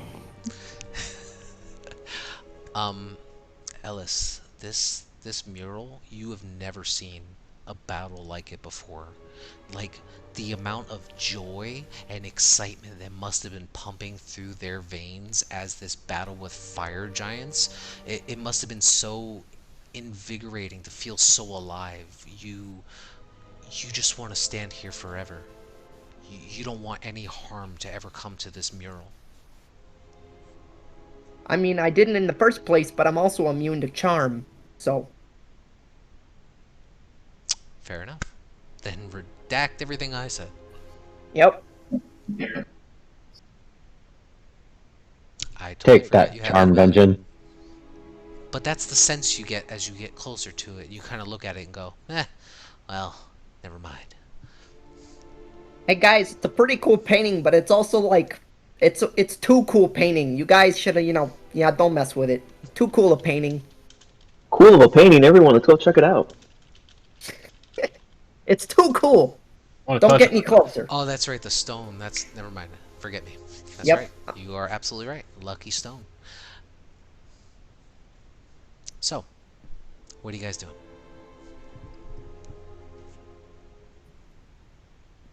Well, I've kind I of say we lost leave it interest and in come back. but if Ellis wants to do something to it, that's... I mean... Do I see, like... I don't think I saw anything else other than, it might try and... It feels a bit like such a cool painting that it's like a fly trap. Do I see any, like, skulls or bones anywhere of people who've stood here for too long? Just with your passive perception, no. It appears to be, while there's rubble and debris that are, within the chamber itself, just maybe with the collapsing of time, you don't see any, like, bodies or anything there. Interesting. Yeah, maybe you're right. A thread to come back to, just in case we can't find anything else. Hey, DM, the locked doors the one that Ava unlocked. Did those close or anything like that after we walked in, or they just remained open? The main door that you used the keys on, Correct. Yeah. they remained open as you walked in.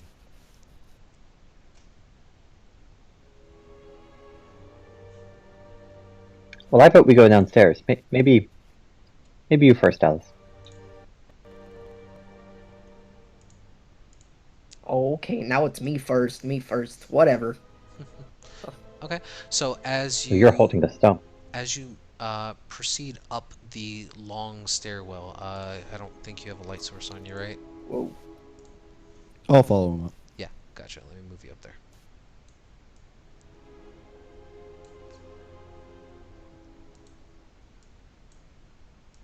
Oops. So, as you proceed up the long staircase, you can see that the ceilings themselves are about 20 feet or so high. You can see that there are these three large pillars that run down the length of a very long hallway, and they appear to be carved to resemble like war hammers of sorts. That would be these pillars that are here. with the actual Sorry.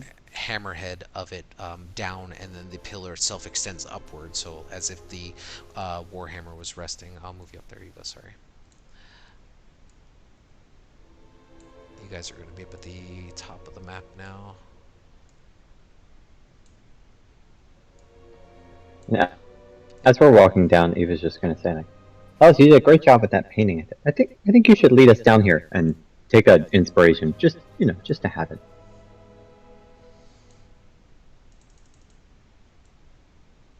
Okay. Is there only light coming from one person? There is light coming from the lady who is following the group of you, and from Talon, I believe. So you can see, aside from these three pillars that resemble warhammers, you can see that there's more dust that is just caked along the floor. It appears to be undisturbed. You can see that the western wall appears to have a cracked mosaic that depicts like a dwarven smith at a forge. You can see that there are three archways on the western or eastern sides of the walls here. So the mosaic's on the left, closer to here. And then you can see that each of these archways, they span across these large, maybe 10-foot wide stone bridges that just kind of extend outward.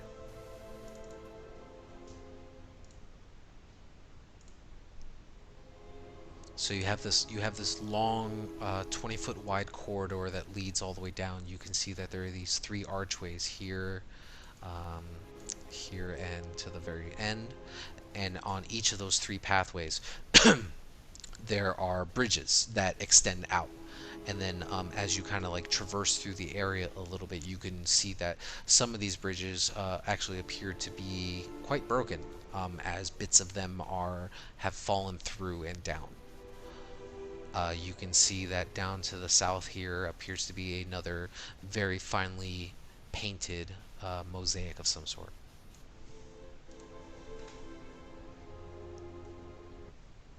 Maybe avoid the painting this time. What does the painting look like? You can make a quick perception check if you like.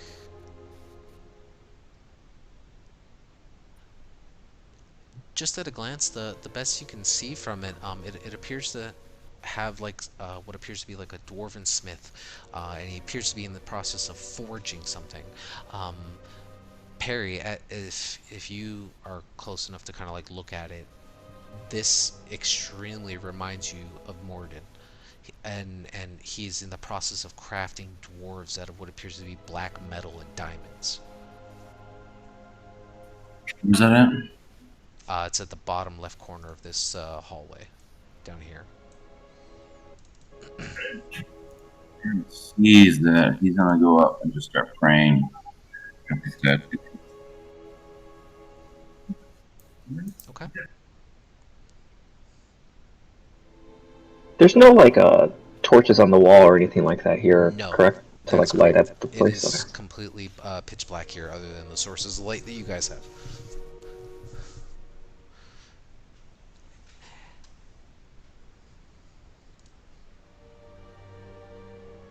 I'm gonna activate my armor now. Oh, okay.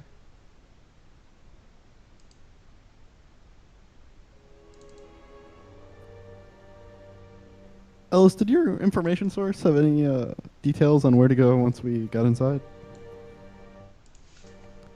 Um, nope. Past the door, no information.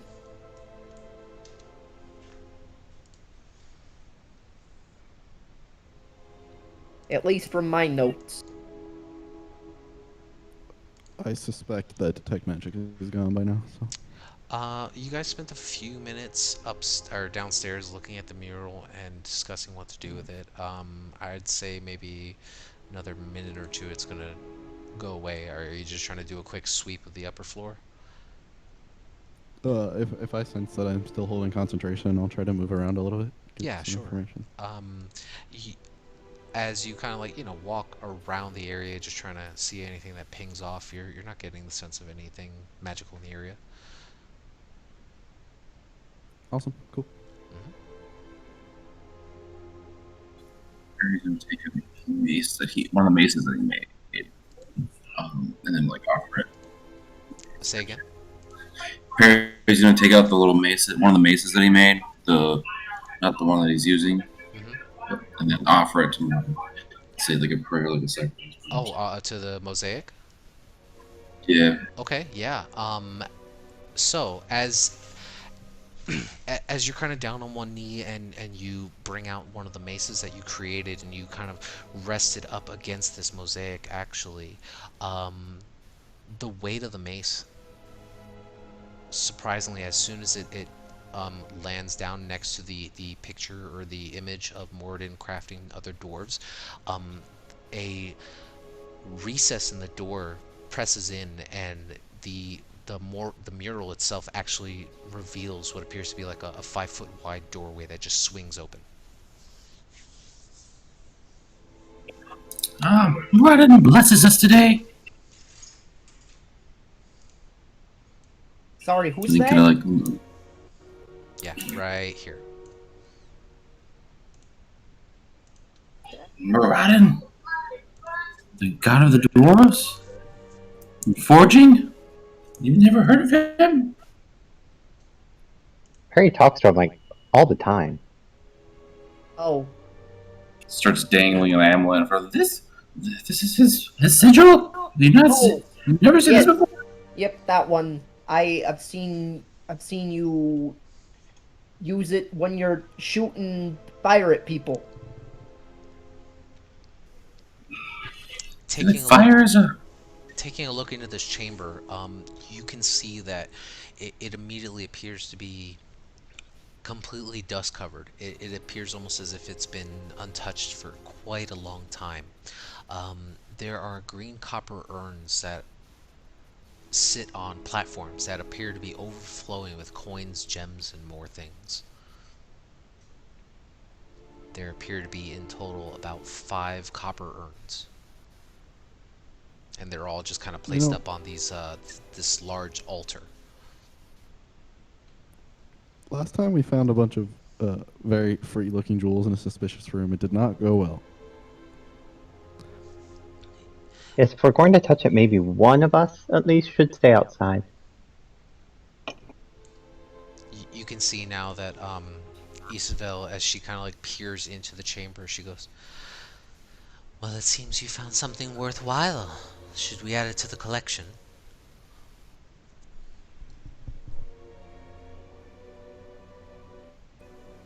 I suppose it's this room right here, right? That's what Correct. you're talking about? Yeah, you should be able to traverse it. Yeah. Nothing visual in there, but yeah. So if you go in to kind of inspect the area a little bit, you see a large central dais with these large copper urns. They're slowly turning green with time, and as you would know with most copper brass metals, they do seem to do that.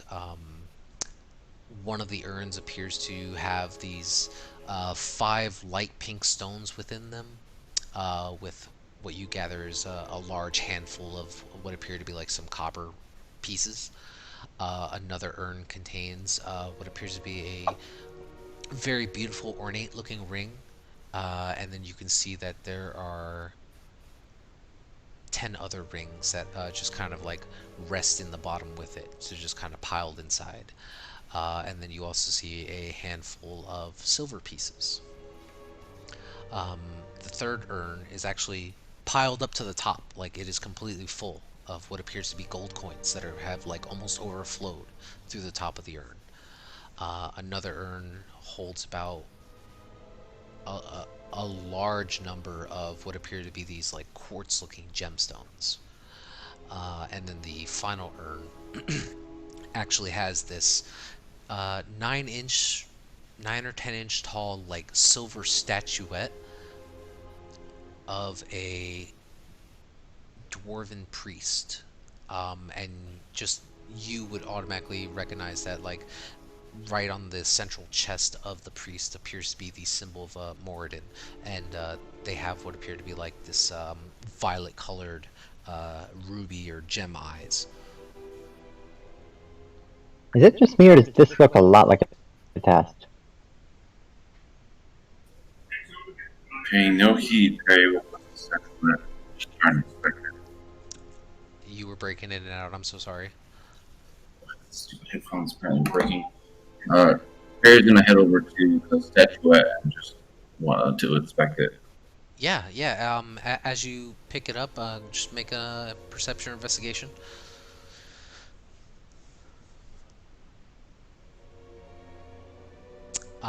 It is extremely detailed in its carving. You guesstimate probably weighs about 10 pounds or so. Definitely made of like pure silver. Uh, Probably will run you about maybe like 250 gold worth. It's beautiful. Can I look? Sorry. Mhm. Can I look around for any like words or inscriptions or anything? Sure. Go ahead and make a perception check.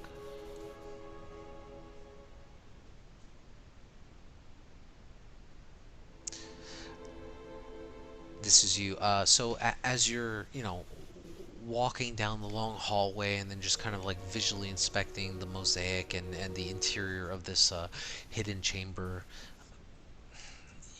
you're not you're not picking up or seeing any kind of like inscriptions or runes or anything that would indicate any semblance of history or information. Apart from the mosaic itself, that appears to be the only pictorial bit of history that seems to be in the area. So nothing like words on any of these pillars or. Nope. Okay. What do you think of this, Barry?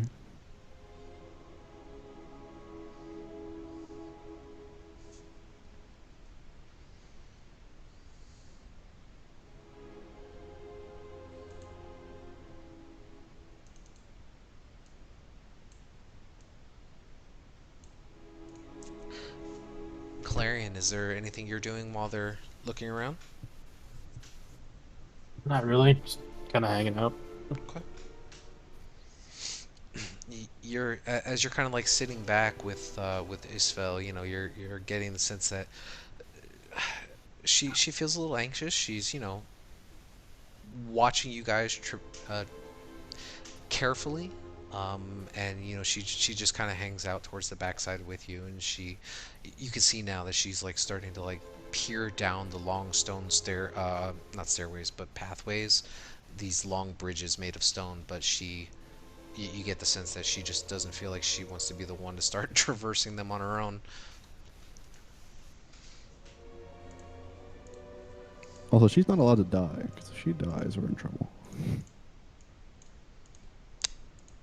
I would say Not necessarily. you get the sense that she is carefully making sure that you guys are going first. How polite. Is there something bothering you? Ahead? You're asking her? No, nothing is bothering me. I just don't want to linger too long. This is clearly not the only thing we are searching for, although it is a nice little bonus. Should we press on? You're expecting more treasure? From what I understood, Dagult Neverember stashed away quite a large sum of gold within this vault. I do not think that this paltry sum is it. Yeah, I agree. From everything we've heard, there should be more. Should we take this or leave it and come back? Seems like No, annoying man, to just lug put it in around. the bag. Let's go. Start shoving it in the bag. Okay, yeah. So I will get you all that stuff later. But it'll take you a few minutes, but you manage to stuff a lot of this treasure, including the urns, or just the interior contents, or what?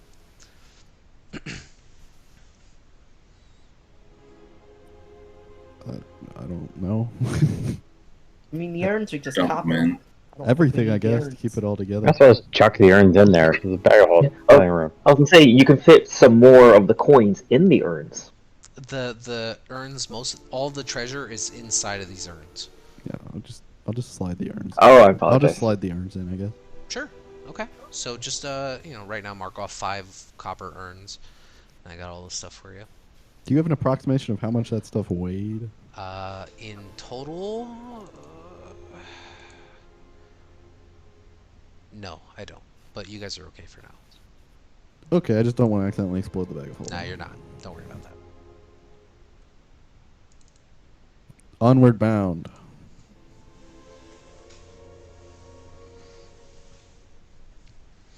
So Last time we had a broken bridge, everything went to hell. Ellis is gonna light a torch because I'm tired of using other people's light sources. sounds good. Let me give you some light. That's I 20, took a peek. I right? think some of them look pretty stable. You can certainly make a perception investigation if you're trying to determine their stability. You should have light, Yeah, Ellis. Ava saw enough Yo. to clear the map and is just totally speculating. Just Oh wait, so this is a bridge? Yes, so what you guys see on the western side here are 3 large stone archways, nondescript in their make, but then you can see that there are these 10-foot wide long bridges, and as you kind of peer out and over the edge, you kind of look below, and you can actually see that large bottom chamber that you guys were in when you first arrived. So you gather that you guys are now a good 40 or 50 feet above that large central chamber.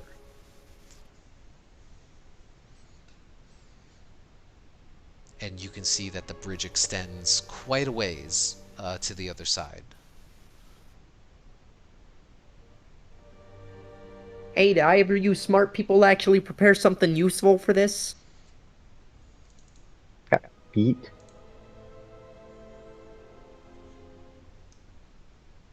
I cast Mystical 500-foot bridge as a first level spell. Oh, a mystical 500-foot bridge appears. Well, that's damn handy. Why didn't we use that last time? And then Take that as a no. Talum opens his eyes, and it didn't actually happen. So, what are you guys doing?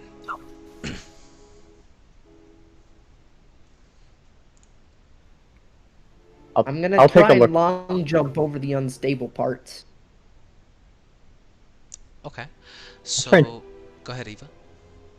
I was gonna say I'll try and take a look. It looks like it's connected. Does it look like it's crumbling apart, or does it look like pretty stable? Make a perception check for me.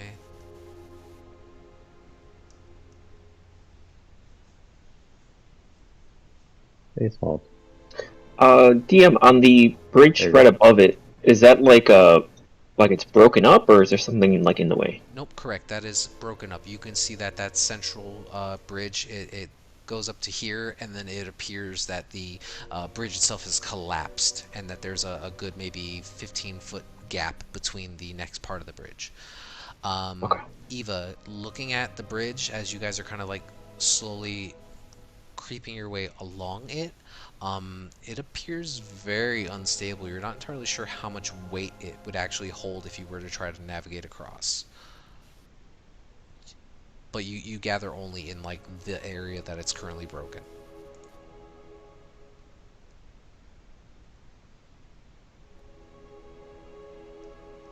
How I want to deep? hop across. Oh, sorry. You can certainly try to. If you want to try to hop across, go ahead and make a acrobatics check for me, or athletics. I was just telling them. Oh. So what were you gonna do then? What? I'm not one for the hopping, but I can give it a go. Can't you use Timothy's fancy disc or something? Didn't we do that once? You watch as I scoff Ellis at that. it Messed up bounds me. forward and jumps across, seemingly unharmed. You did watch, Ellis, as you stepped out right onto the edge of it. Some of the rocks did begin to give way underneath, and then began to fall and crumble. But nevertheless, you were able to bound across. How deep is the pit of death? I mean, judging by how high up you guys are from when you were in the chamber below, you guessed maybe 60 feet.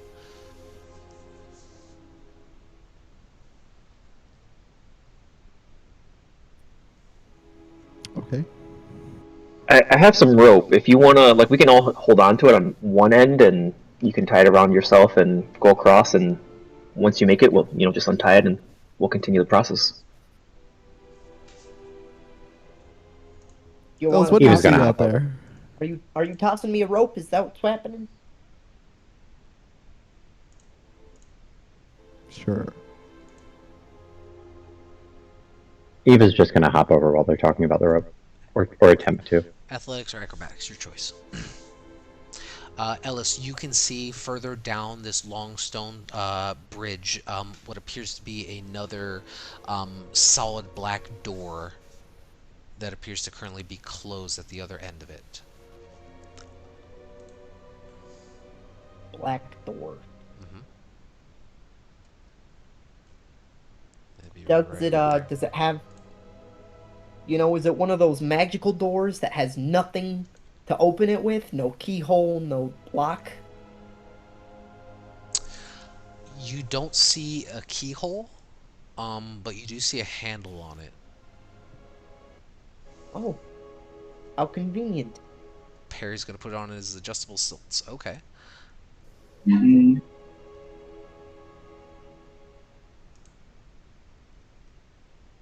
Let me pull that up real Can I quick. can I I'm gonna try and open the door. Okay. Perry, you feel a little bit taller.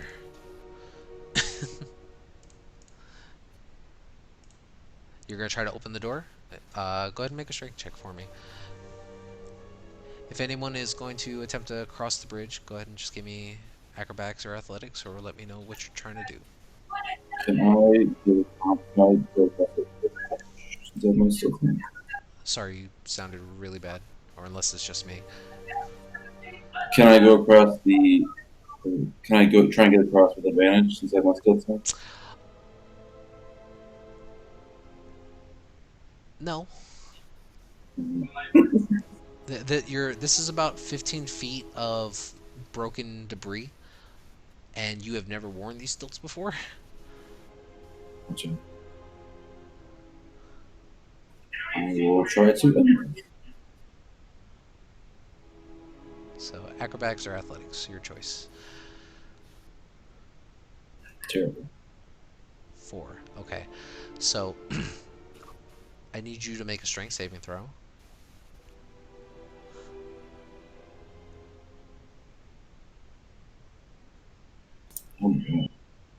Okay. So Talum and Tizio and Clarion, you guys kind of see as Perry, he straps on these long stilts that tell him you've never seen before. You're not entirely sure where the heck he got them.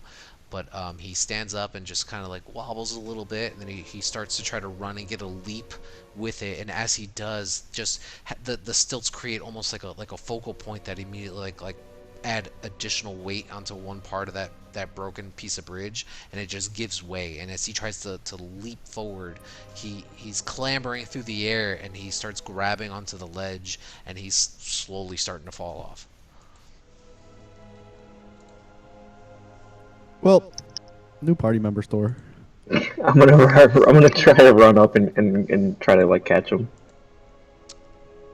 How are you trying to catch him? He's like dangling from the edge. Wait, he hasn't started falling yet? I Can mean, we get an he's action? literally about to. You guys are like right there to see him. I'm giving you guys a reaction to do something. Yeah, no, just diving and kind of grasping his arm, I guess. I don't think I have anything that I can. Make a dexterity saving throw, just to see if you're quick enough to grab onto him. Ugh. You probably get to reroll that again. It's 2 1s already. 9. No. Oh man. Well, if he's still hasn't crossed the barrier of being below the bridge, I'll try to use telekinetic to pull him away from the edge, but I don't know if it's too late for that. Just juggle him, I'm a- yank him up. I was a gonna little say, yeah, busy on push the him. timeline. I was gonna say, throw him up.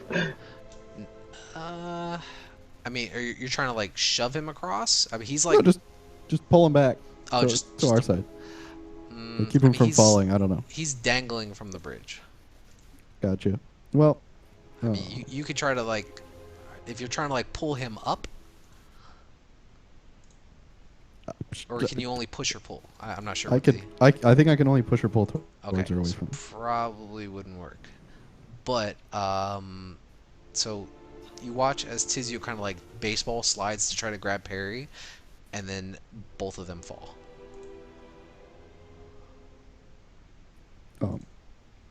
Okay, I have an interesting question. If I were to cast web under the bridge, would that catch them, or would they just fall straight through it? That's a great question. Since there's not a lot of. How are you going to try to anchor it though? Because don't you have to see the point underneath the bridge to be able to anchor it to that part? C is a good point. Yes, most likely. A point of choice within range. Doesn't necessarily say sight. The webs are difficult. I'll say this. Make an Arcana check. Okay. DC 15. Okay, I'll let you do it. So as Perry and Tizio are falling, just plummeting down into the darkness below, you guys are immediately. You're not caught in the webbing, but it definitely slows down your fall. Each of you take 8 points of bludgeoning damage as you fall and collide with the stone floor beneath, back down into the large central chamber with those 12 iron doors.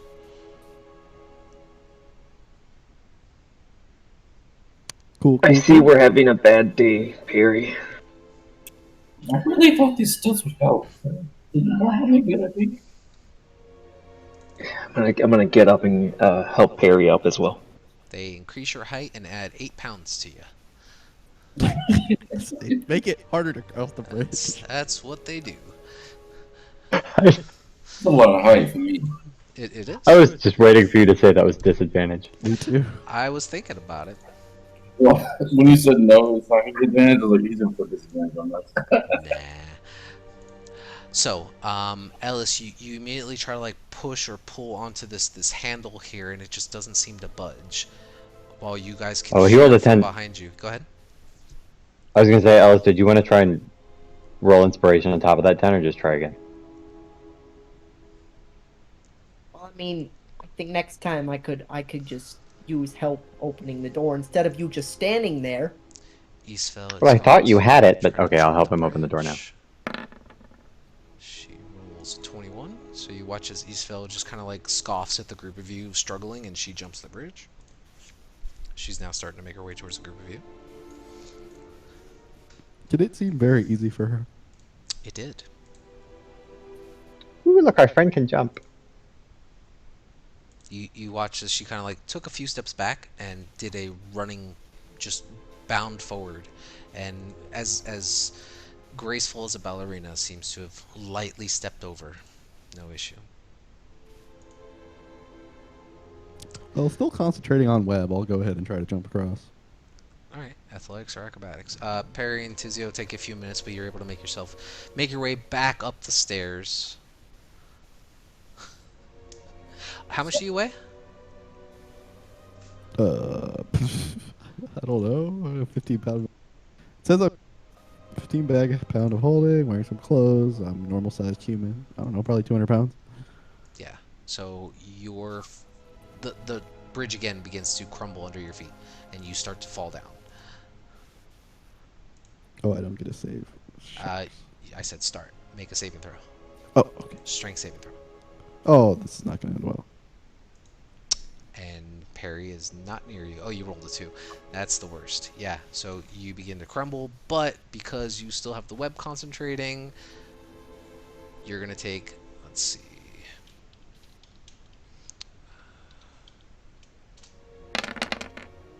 I'm done with bridges. I'm learning fly. You also take 8 points of bludgeoning damage as you fall down. And Perry and Tizio, as you guys are kind of like walking back up the stairs, you hear a loud thud on the ground from back in the hallway. Do you want to stop messing around? Yeah, I'm gonna go run up and just make sure. Obviously, I don't know he fell, but I'm gonna go run up and check it out. And once I see it's him, I'm gonna go ahead and help him up. Yeah, definitely. Been there. Welcome to the club. Meanwhile, Ava will hand Ellis a crowbar. Okay.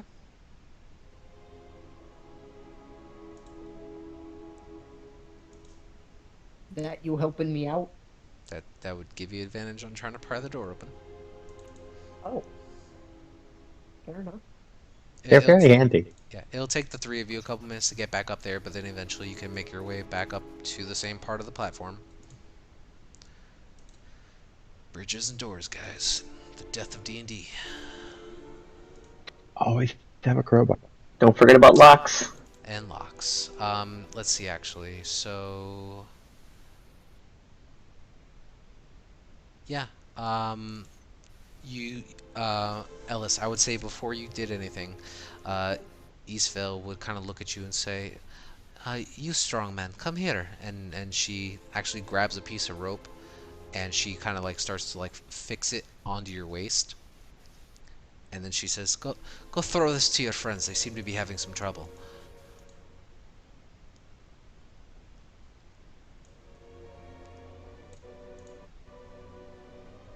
Yeah, okay. Whatever, rich person. If he's gonna go help them across the bridge, Ava's gonna snatch the crowbar and try and open the door herself. Okay. Go ahead and make a strength check with advantage. Thankfully, no one's watching. Good door. But we'll say for simplicity purposes, with the group of you, you would eventually manage to make your way across, especially with the rope holding on, jumping across. And Talum has telekinetic ability to kind of like lunge you guys forward like you did in the sewers.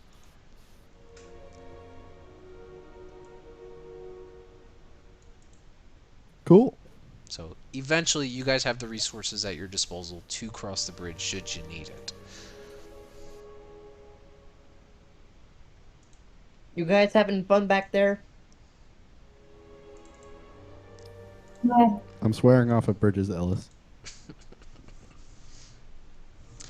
Tensor's disc Guys, might help. the bridge. So,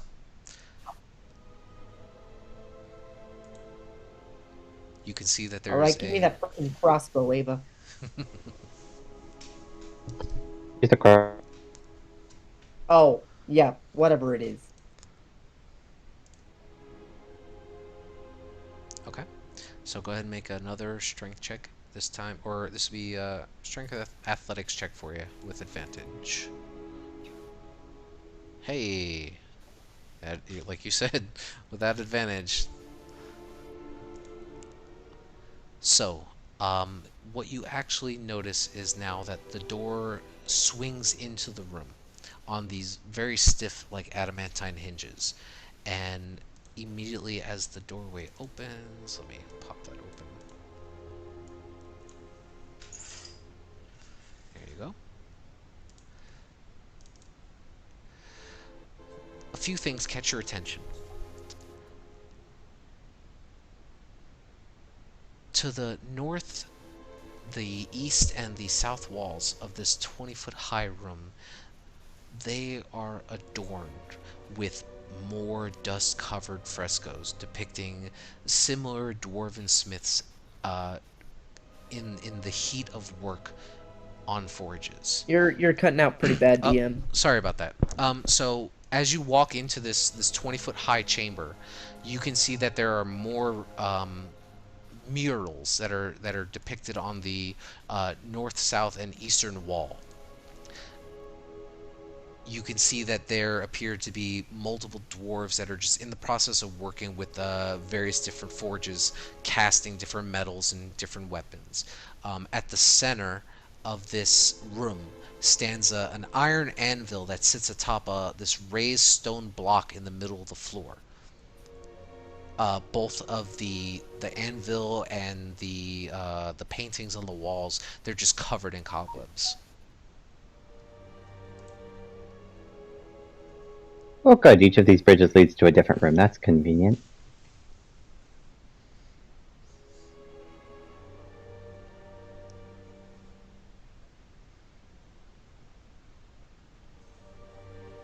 Harry, there's an anvil in here. You want to come hit it? You just I don't know. You don't just give paintings presents, but it worked.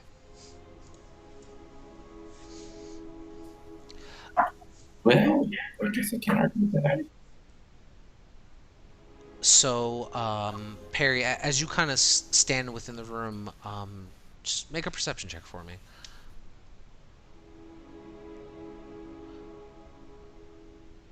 Nice. A couple things you see. First and foremost, as you kind of brush away some of the cobwebs that are on this large anvil that sits within the center of this dais, you see some runes that are transcribed that you easily recognize. That it says, "Let the hammer fall and the anvil ring." And as you kind of stand back and just kind of look around at the murals on the walls, what you actually notice is that one of the murals has what appears to be this like a stone hammer or something that's being wielded by one of the smiths on the southern wall. And as you kind of get closer to it and look at it, it appears like the hammer can actually be removed. We'll remove the hammer. Okay, yeah, and as you do, you actually notice that on the back side of the hammer that was facing the wall, there are more runes. Uh, Loosely translated, these ones kind of come out to "Let hearts be filled and battles won."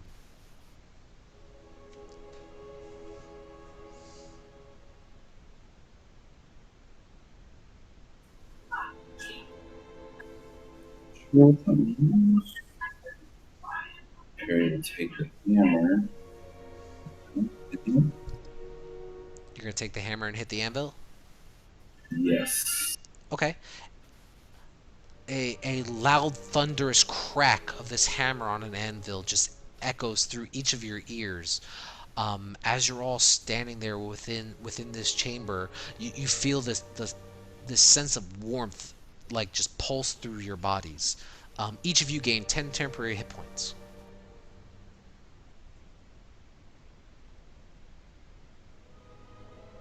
Well, I feel much better. Yeah, How that big seems is to work. the anvil?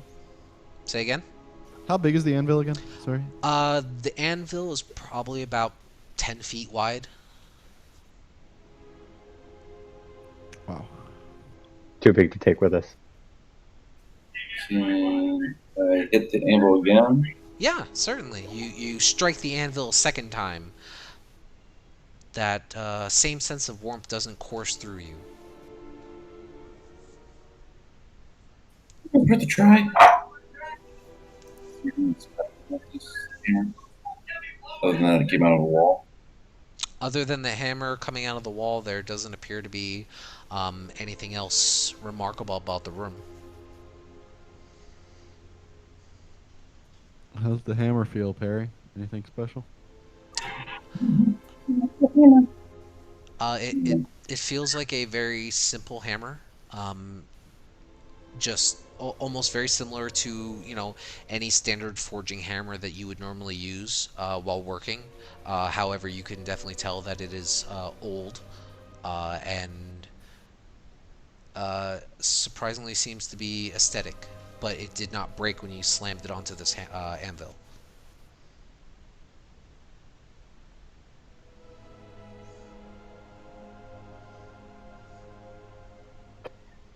Ava's going to look back at the. Say again, Perry? I can put it back or I can identify it. See if there is anything special about these weapons. Oh, okay. So Is that all this room was? you cast identify on the hammer. Yeah, I think I'm gonna. Yeah. Okay. Yeah. It just appears. It doesn't have any magical properties that you can discern from casting identify. It just seems to be a forging hammer.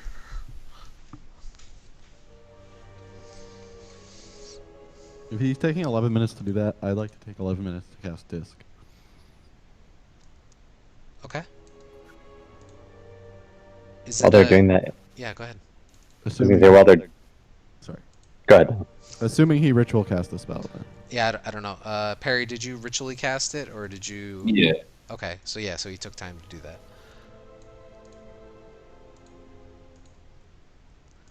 While they're doing that, Ava will look at our companion and say, "You know, I think we'll just leave this one here for you."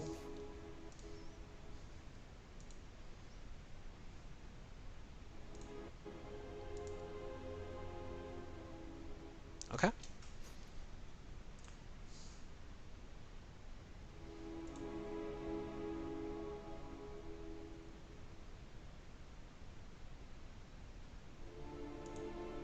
So, Well- your disc is now created and floating in front of you, Talon. Yep. Well, yeah. So, what do you guys want to do?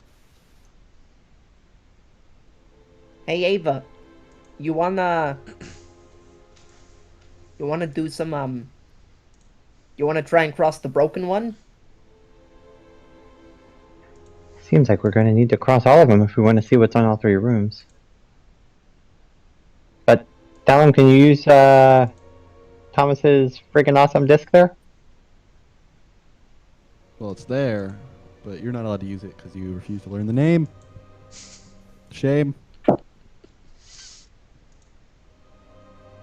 Show some respect to the great wizards before us. I don't Talon's know how fabulous disc. how we would Tensor's use, floating disc, please. I don't know how we use the floating disc to get across. It follows me, but I'm not very good at crossing holes, Oh my god, Thomas. so it doesn't necessarily help. Yeah, but the floating disc, I mean, Ellis isn't very smart. He thinks the floating disc just floats. What? Really? Your floating disc can just float? Like, it can float over super deep pits? Nope. Oh, well then why is it useful? It can float it can float over 10-foot deep pits. So where there's some sort of continuous surface, it can float over it. Okay, well, let's at least use it to cross this bridge, and then maybe just a couple of us can hop over to the next one. Just don't I'm not relies on- waiting. I jump across. Yeah, and go ahead and make an athletics check. First one across will have the issue. Yeah, easy enough. And within enough time planning, again, like I said, otherwise you guys are going to probably be falling a lot.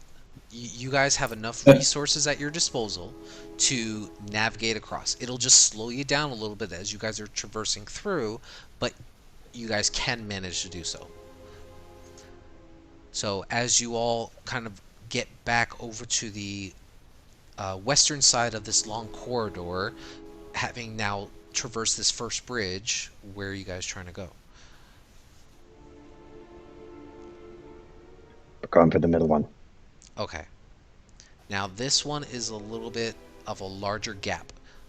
You can see that there is nothing. There's the stoneway, and then it just breaks off into nothingness, and then you can see that there's a bit of ledge about 15 or so feet on the other side.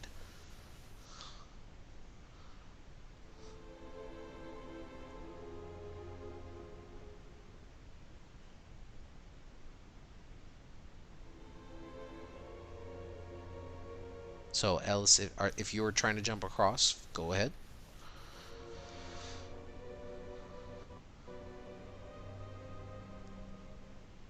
All right. Getting the knack of it now, you just kind of do a running leap, and you're able to just bound easily across to the other side, no issue. And once again, with Ellis being able to traverse over it, the group of you would be able to get across if Ellis is still using, which I imagine he is, the same rope to jump over. Same rope. Around my waist. Okay. Cool. So, with that, you are now able to travel the other 60 or so feet along this large stone bridge. You get to another similar door as the first one that you had seen. It appears to be just solid black in nature with a handle on it. You don't see any lock or anything to that effect.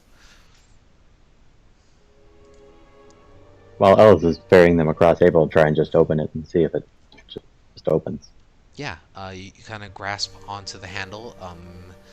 Let's see here. Yeah, it does not That budge. sounds perfect.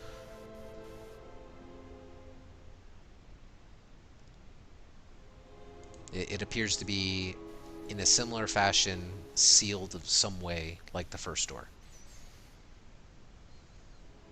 Ava will hand the crowbar to Ellis again. Okay.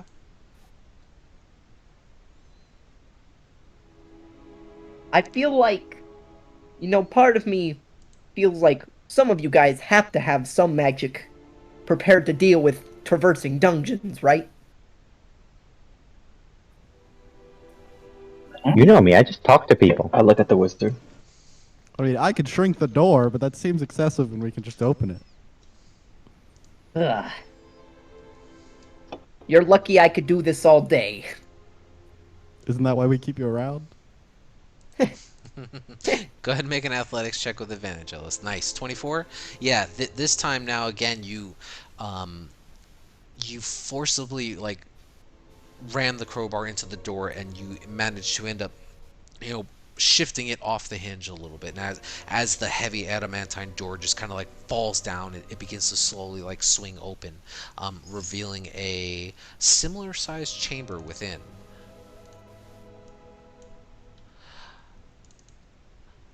Let's see here. What you see when you kind of glance into this room, there appear to be 4 suits of like this rusted plate armor without their helmets, about the size for a dwarf. The room again appears to be about 20 or so feet tall, and each suit of armor is completely covered in cobwebs. You can clearly see that there are dwarvish runes carved into the far wall. Ellis, you being able to read Dwarvish, would roughly translate it to a secret never before told will part Dumanthian's lips. I walk out of the room. Okay. Hey guys, I already... Someone else go in there.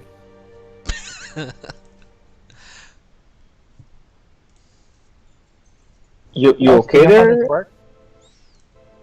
Yeah, it's just not my turn to go first, you know? Are you, Ellis? Are you scared? I'm not scared. I'm just not... No? Can I insight check that? Okay.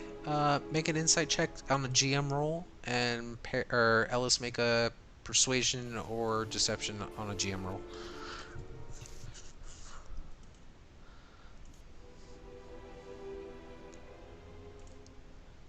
Oh. A GM roll? Yeah. I'll re-roll it real quick. Sure. How do you make it? Wait, how do you make it a Just GM roll? do you have your sheet set up to roll whispers? Oh, there it is. I found it. There might be a toggle at the top, I think. Yeah, there's a toggle. I don't know why it's rolling at Okay. advantage. That's my fault.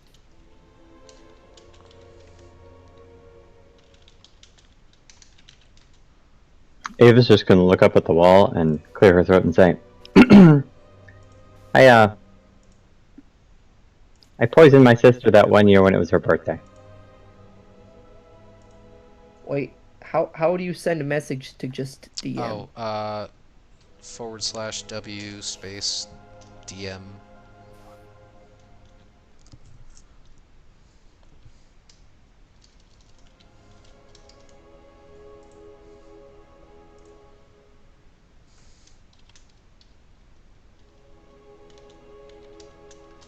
Like that. Okay. Tizio, no, you don't get the sense that he's scared. And, Eva. Hold on one second, Eva. .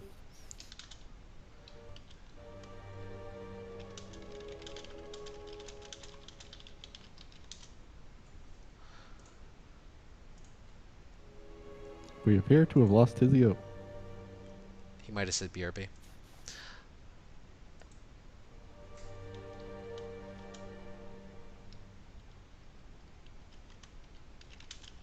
Oh, Tizio has returned.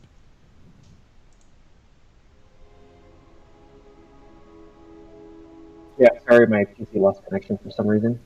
No, you're good. Okay. So, is Eva the only one in the chamber? Very sir. Yeah, so looking in. Like, Eva, were you trying to say that while no one was in the chamber, or while other people were? She doesn't care if someone else is in there. Okay. So, was anyone else in the chamber when she said it?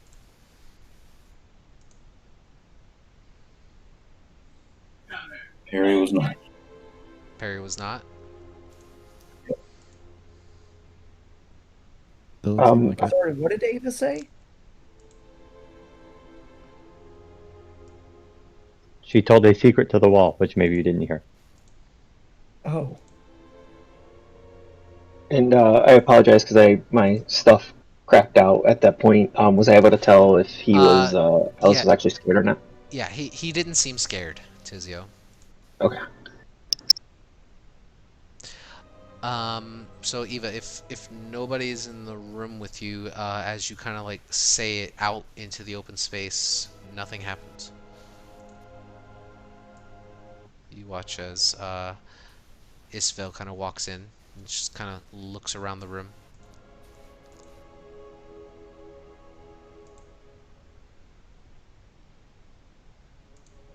Does okay? I get what that means, but like, did Ava get a sense that I think she probably figured it out. She's just gonna look at like apropos of nothing and with no warning. She's gonna look at Isabel as she walks in. And so my sister and I didn't get along, and one year it was her birthday, and she was really looking forward to this big party we were gonna throw. And so I put some stuff in her food, and she spent all night throwing up instead.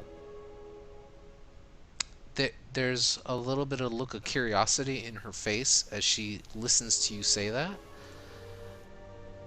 And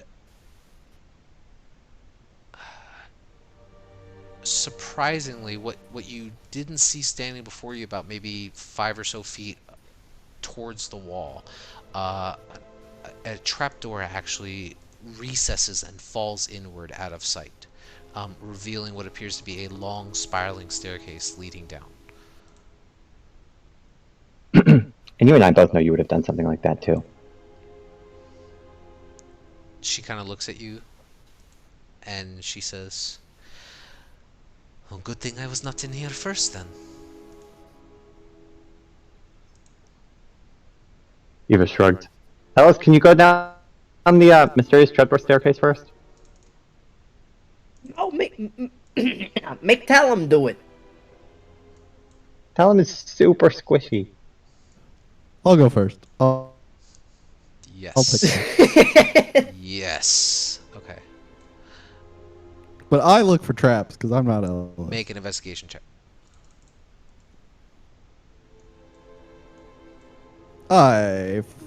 Roll great. Perry's nowhere near. Perry's nowhere near. You feel very confident that you are safe. It looks safe, guys. Come on down. The stairwell descends probably a good 100 to 120 feet or so down, as it constantly winds and spirals down.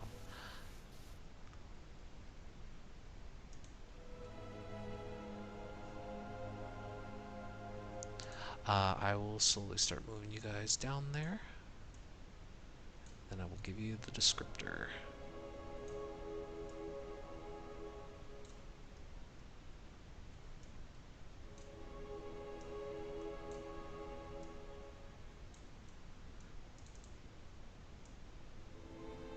There you go.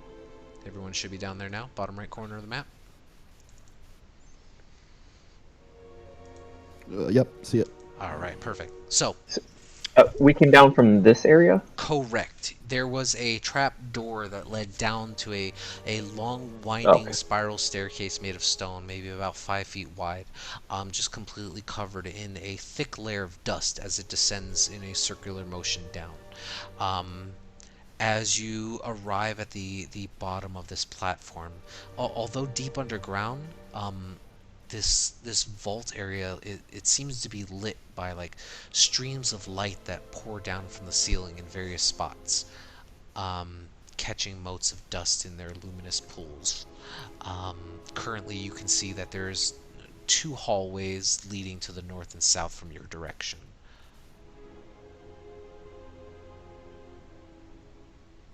As the leader designated by Ellis, I think we should go south.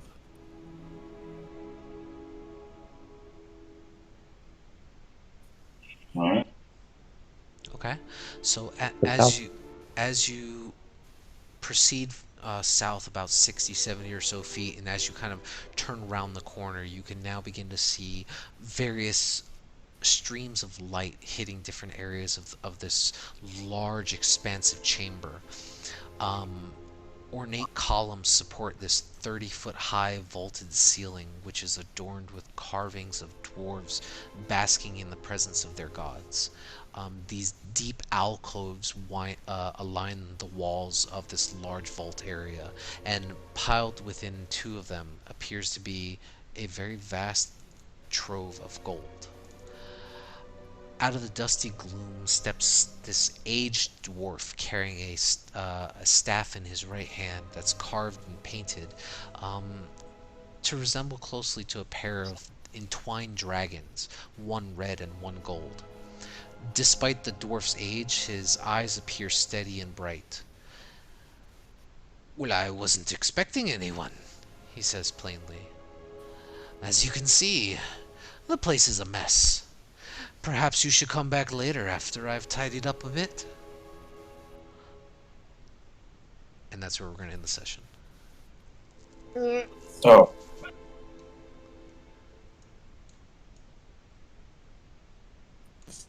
Sag. Oh boy.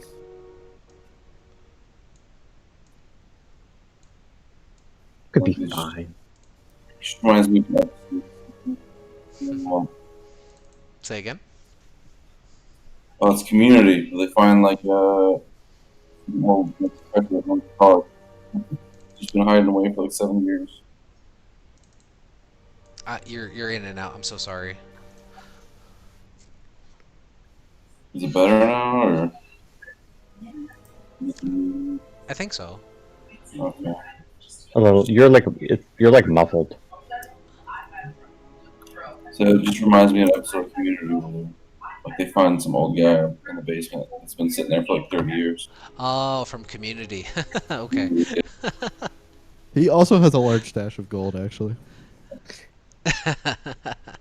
But yeah, you could definitely see that apart from there's one alcove that appears to be overflowing with various bits of jewels and gold pieces, and then you can see a secondary pile immediately to the side, and then you see that there's this like large wooden crate, and he's just kind of like steps out from beneath, like not beneath but from behind one of the central columns, and just kind of approaches you guys. He's maybe about 20 or so feet behind when he says what he does, but he just kind of stands there expectantly looking at the group of you as you all slowly begin to funnel into this vault chamber. We're ending the session, right? Yes, we are. But awesome stuff. Because the next little bit might take a little bit of time, depending on what you guys do. Of course. And a fireball. Oh no, all good. Oh, your internet crapped out, Calarian? I'm so sorry. That's why he's not on. I get it. Okay, I'll fill you back in. Damn. Yeah, I'm gonna have to rewatch a little bit because there was like I missed a quite a bit. I wouldn't say quite a bit, but it seems like I missed a few things there as well. Yeah. It's weird. I've been having Go ahead. was just saying, like, I was having issues with Roll20 too. It seems weird that all of us would be having trouble at the same time. It is strange. I haven't been noticing any issues, but I mean, a couple of you said that I sounded muffled at sometimes. It might have been my voice. I have my sound suppression up pretty high, so that might have been it. Yeah, it was probably that. So I'll have to adjust that a little bit, but hopefully you guys heard the majority of what I've said. Yeah, the only times it was really bad was when somebody brought it up. So other times it was easy to hear. Okay, excellent. You're good. All right. Ellis never has issues. Ellis Ellis is the Smash. best among us. Wait, didn't I have to help Ellis open a door? Is that all I am to you? An exaggerated lockpick? Well, One thing you are. I mean, seeing how Eva and I can't seem to open up locks, you know, you get them fairly easy. So yeah. So next Sunday is, I believe, Mother's Day. Correct. Oh, yeah. So I do not know what my current plans are, as I need to celebrate my wife's awesomeness. Yeah, I doubt I'll be able to Yeah. play next Sunday. So, because I'll be taking a trip with the wife, and we'll actually not have the kids, so it'll be Okay, good. So we're all obligated in some way, shape, or form. So I guess we will end up pushing back 2 weeks then for the conclusion of this arc, actually. Bum bum bum. oh shit. Spoiler alert. TPK. Hey, I know mean, if it's anything like the current Critical Role arc conclusion, it's gonna last 4 sessions. So well, that's what I thought 2 sessions ago when you guys were going to go through this area. So this has been planned out for 2 sessions, and you guys are a very cautious group, so that's awesome. It just it gives me more time to extenuate details and give you guys things to do. Hey, do you guys want to like just turn around and like go take care of the tavern for a while? You know, I don't know how business has been going. I think we can come back to this, but the tavern like is like top priority. There's that you whole guys are bridge that lucky we to have a didn't make. barbarian who's reckless. You guys are Yeah, there was- anywhere. We're going to spend several years learning stone masonry so we can repair all the bridges before crossing them. Oh yeah. I honestly didn't think you guys would be having so much trouble with the bridge. 4th level spell, Mystical Bridge. I'm telling you, when I'm level 7, that's what I'm taking. It's made up, but 5th level spell and it's called Creation. that doesn't. Right. There should be a bridge limited spell. on size. Yeah. Can I just be an earthbender? I actually the other day I saw a homebrew conjuration spell called Ice Bridge, and it was a 3rd level spell, and I felt like it was very balanced. It was pretty cool. Send it to Kind me. of- I will take a look at it. It's kind of surprising there's nothing to fill that. And It's if you like you want to play Sub-Zero in that campaign. I'm constantly looking up homebrew wizard spells because I'm a fanatic for homebrewing my own spells when I play wizards. So All right. So not this Sunday coming up, but the following Sunday we will pick back up on our session. I will make sure I fill in Calarian with what's been going on, and I hope to see you all then. Figure out what you're gonna say to this really cool looking dwarf that stands here before you. I have whole person prepped for exactly this situation. Let me see. Oh, is if this I your have giant an cap? image of him. I should have an image of him. Give me 1 second. Though there's like the 90% chance he's undead, and hold person will just glance off without effect. I do not, but I'll get you a picture of him. He looks cool. he could also be just like a really nice dude, and we could talk to him about taking all of his cash. Hello, would you kindly surrender your gold? We know it's dirty in here. It's fine. We'll get out of here. Yeah, as soon as no, we I've just actually pocket all been your meaning gold. to take my these bed sheets that I've been sleeping on for the past century. I meant to take them to the wash. Would you mind taking them for me? Yeah, sure. I'll get right on that. Yeah. We'll use them to carry all the gold. Inflation's a bitch, man. It's going to take basically all this gold to pay the dry cleaner. All right, see you next week. All right. For the have a 100 good years night. you've been down here, gold has gone to shit. Thanks all. All right. Good session, everybody. Good night, guys. Good night. Yeah, fun times. Have a good night, guys.